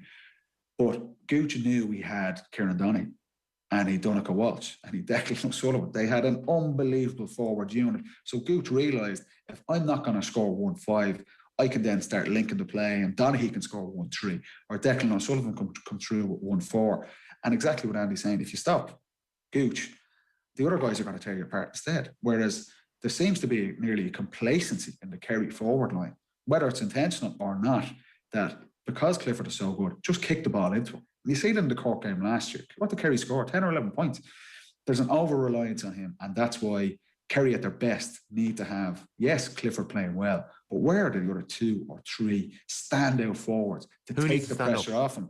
Who needs to stand up in your eyes? Look, I think Geely's an amazing player, but he probably hasn't been at his best in the last 2 or 3 years. I think it's a big, big year for Paul Geaney. He is an exceptional player. He's proven it at this level already. But if Geaney at his best is playing well this weekend, you know, Galway have their hands full with Geaney, and it frees up Clifford. You know what I mean? If Gainey's quiet and there's no scoring threat from the half forward, like Peter Keane got eviscerated by the media and by Kerry supporters last year for playing a defensive half forward, and probably in preparation to try and play Dublin. But they'd no scoring threat from the half forward line against Cork, and they end up losing the game. Kerry at their best have 4-5 forwards who can absolutely kill you. And I feel in terms of their forward unit has got complacent in how they approach the game, and they're over-reliant on Clifford already. That puts pressure on their game plan, but it also puts pressure on David Clifford as a young player, as good as he is. I don't know, Andy, like you were a similar type player to me, and I know you would have had those type of thoughts about playing in the forward line as well. Like. Well, Brian, what a game at Old Trafford. Manchester United 2, Liverpool 4. We've covered, well, lots of Liverpool-Manchester United games. We've covered lots of games this season. That was probably as good as any of them have been. Yeah, I can't think of a match that was as exciting or as open. A lot of good football in it, a lot of mistakes, a lot of errors. Neither team had any great sections of control where you felt they look really comfortable, they look compact and composed and on top of it right through the field. Both teams look vulnerable defensively, and the scoreline tells that tale as well. 4-2 and lots of other chances and instances around the penalty areas. But exciting game to watch, to commentate on, and just a pity there weren't people in the stadium to witness it. But a big result for Liverpool in the circumstances. They're not having a good season.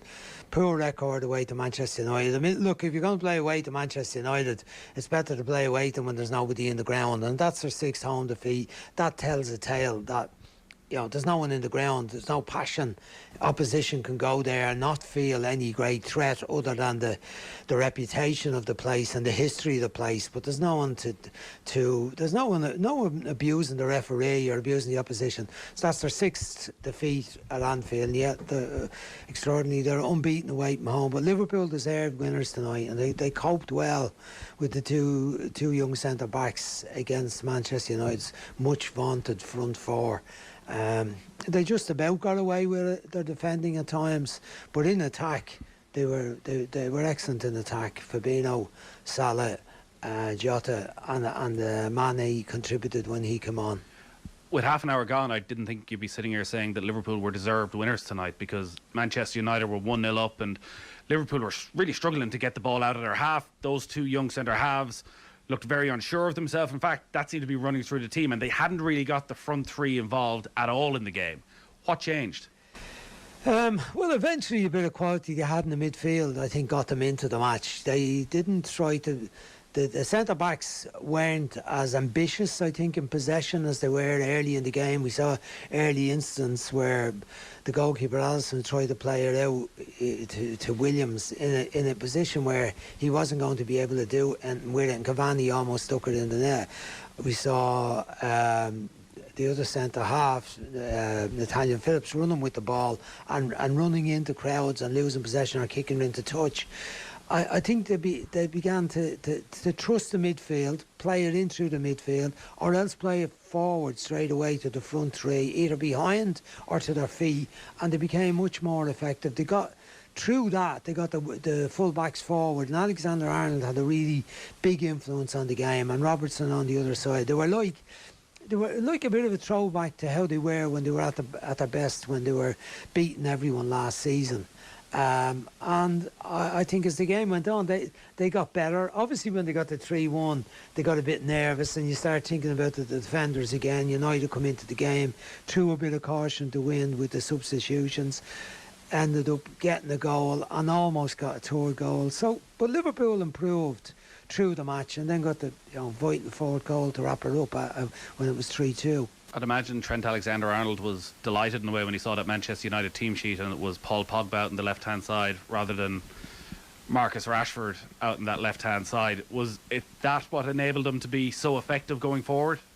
There's a couple of ways of looking at that. The position Pogba takes up is he can be a bit awkward to mark, because if you're the full-back, you go in after him and leave the flank open to, say, for instance, Shaw tonight, and expect your own wide player, which would be Salah on that side, to get back with him, or do you leave Pogba to one of the midfield players on the inside and you just go and attack from the right back position. Now, that was how it worked out when they got themselves into game. I thought early on Pogba was doing all right in possession. He was being creative and trying to tread passes through the defence. But as it went on, it became more Liverpool playing the ball out into that open space for Alexander-Arnold to get there. And then he's very effective in possession. His passing is precise. His crossing was very good tonight. And I think that was it was an important advantage to Liverpool that Pogba didn't track as well as he could, and equally Rashford didn't on the other side either.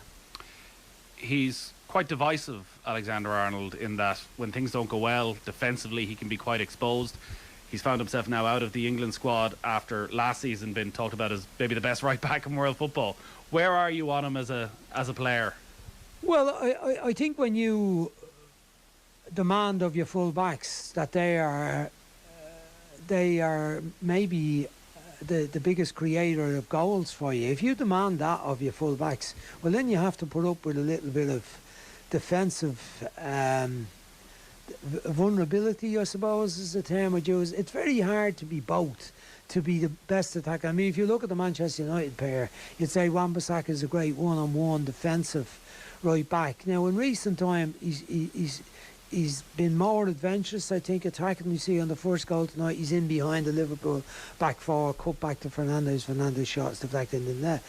But at times tonight, he was also caught out badly. He was caught out already in an advanced position while Manchester United are chasing goals, and Liverpool were able to play the ball in behind them. So it's getting a balance of both of those. Where I'd be on it, I have massive time for Alexander-Arnold. I'm a great admirer of his. I think what he's done as a young player, is he 21, 22, 21 still? He's achieved so much in the game already.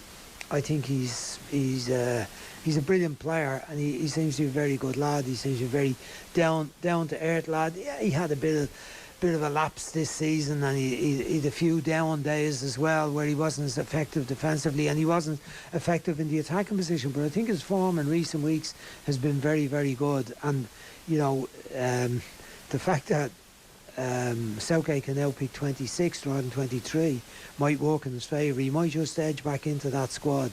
It's hard to see how they could leave him out. If you're looking for someone to help create a goal, if you're chasing a game against top-class opposition, you'd be hoping he's in that advanced position up wide on the right, in that flank wide right position. How can you whip in across from there? Look at his delivery on the set piece to go before half-time. Sensational delivery. Put that right onto Firmino's noggin. Just put that into the net there, and he did. So I like him. Somehow, after the collapse that Liverpool have endured over the last 4 or 5 months, they still have a chance of finishing inside the top four. It seems to change day on day, week on week, that they're in, they're out. Now they know that if they win their last 3 games, they've got a very, very strong chance of getting there. From what you saw tonight, and you see the teams that they're playing against who don't have anything to play for, do you expect them to get the job done? Yeah, well, I kind of felt before the match tonight it'd be very hard for them to win 4 matches in a row. But looking at them tonight, I think that was the most difficult one. Squad-wise, can they be as badly off now for the rest of the games they were tonight? I don't think so. I mean, they've had to stick with that young partnership in the centre-back positions tonight. They also hadn't even got the option of Milner, Oxlade-Chamberlain, Keita in the midfield area, which I think is what's forced them into playing Fabinho in midfield. They had very few options around there. Curtis Jones is a good option, in fairness, and he had a nice impact on the game when he come on. But with a couple of players, you would think they'd have a couple of players back. Obviously Henderson's not around either, as well as the 4 centre backs. With a couple of extra players, I think, West Brom is the next one up. West Brom are down. Sometimes when teams are down, they lose all sense of restriction, and they just go for it, and they can be very awkward. But given the quality Liverpool had, I'd expect to beat them. That's the next match-up.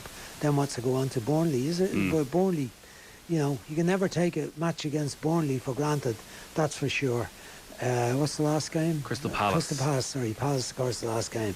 And, you know, Palace have done enough. Great job. Maybe Roy Hodgson's last game, still always a threat with them in attacking positions. Benteke's playing quite well. Eze in the middle of the pitch. Zaha, they've given Liverpool trouble before. They've stopped Liverpool achieving in the past as we know. But you know, I think they're well capable of winning those 3 games now. Not on their form this season, but in the form in the last couple of games, I think they look like they understand how important it is for the club and for the future and for Anfield to see Champions League matches again next year. But it mightn't be enough. But I think if they win the 3 games, it will be enough.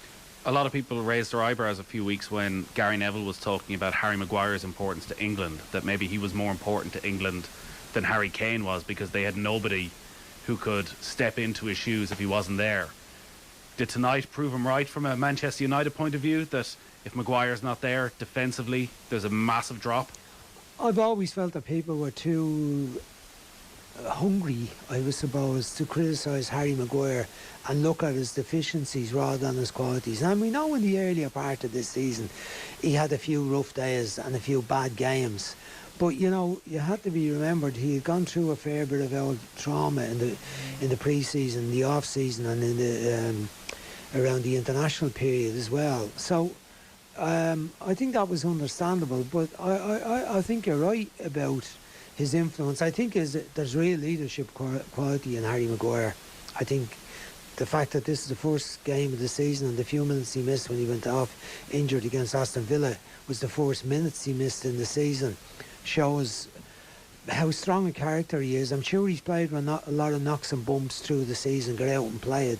But, you know, if there's a deficiency through the middle of the Manchester United defence, I don't think it's with Harry Maguire. You can pick on him and say he isn't the sharpest or most mobile on the turn, but if you add the other qualities in, that his strength, his physicality, general comfort on the ball, his ability to run the ball, to run through the middle, run into the middle, to pass the ball well, to deliver the good long diagonal balls to the front men coming in, he has a lot of really positive qualities, and there aren't that many better than him around. And if United are going to strengthen in there, I don't think it'll be his place that'll be at risk.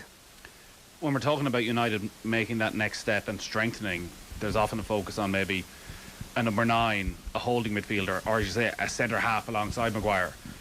Do they need a new goalkeeper? Well, I think what they needed to do was to play Henderson and find out. I think we were saying that maybe a dozen games ago, that Henderson was obviously very unhappy in the role he was in, leaving Sheffield United where he was playing regularly and coming to Manchester United, and with some expectation that he was going to be given a proper go as the number 1. So they had some mixed form. He gets his chance, and up until now I think he's played quite well. There were 1-2 goals he let in the Europa League where I would have questioned him, where I thought that he was inclined, when the ball was in around the 6-yard box at corner kicks and there was headers, he was inclined to duck down and make himself smaller rather than make himself bigger. But putting that aside, so far he's made very few mistakes. But tonight he hadn't got a good game. He was certainly at fault on Firmino's second goal, the third goal in the match. Interesting times ahead. Are there other goalkeepers out there that Manchester United could sign that they would guarantee would be better than either? I'd say no. I think there's a lot of clubs looking for a goalkeeper. You look at how long it took Chelsea to get Mendy. You know, spent a fortune on Kepa, and he ended up not being the real deal. They had to go again to get Mendy. He's in. Spurs looking for a goalkeeper. I think too, Manchester City obviously happy enough at where they are. Arsenal certainly looking for a goalkeeper as well. So, you know, it won't be easy for them to get someone who is definitely better than what they have.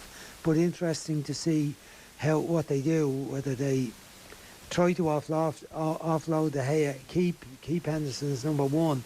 But I think tonight was the first kind of chinks in Henderson. But maybe we shouldn't be too harsh on him. Times he was getting bombarded.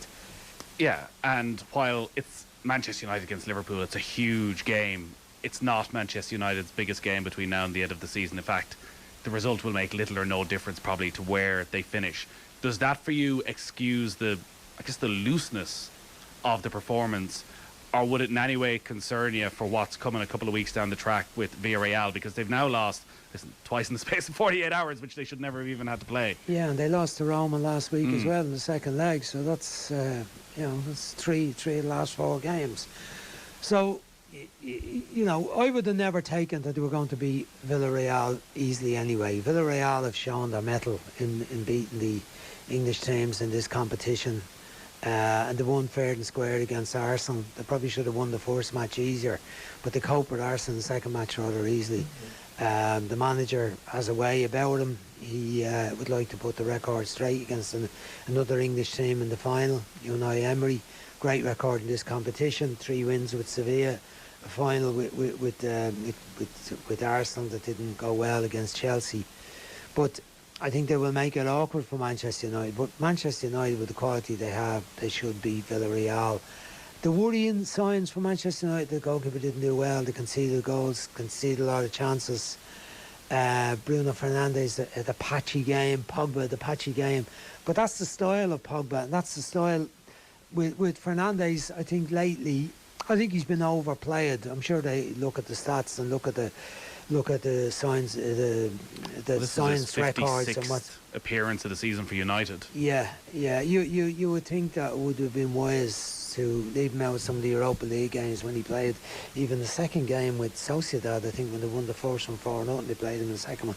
But you know, I think there'll be an ease up in the training, not an ease up, an ease up in the work rate, to try and get themselves ready for the 26th. They've got a couple of league games to play, but I think their concentration now, having got the Liverpool game out of the way, we saw their attitude towards the Liverpool game in that they rested all the players the other night against Leicester, lost the game.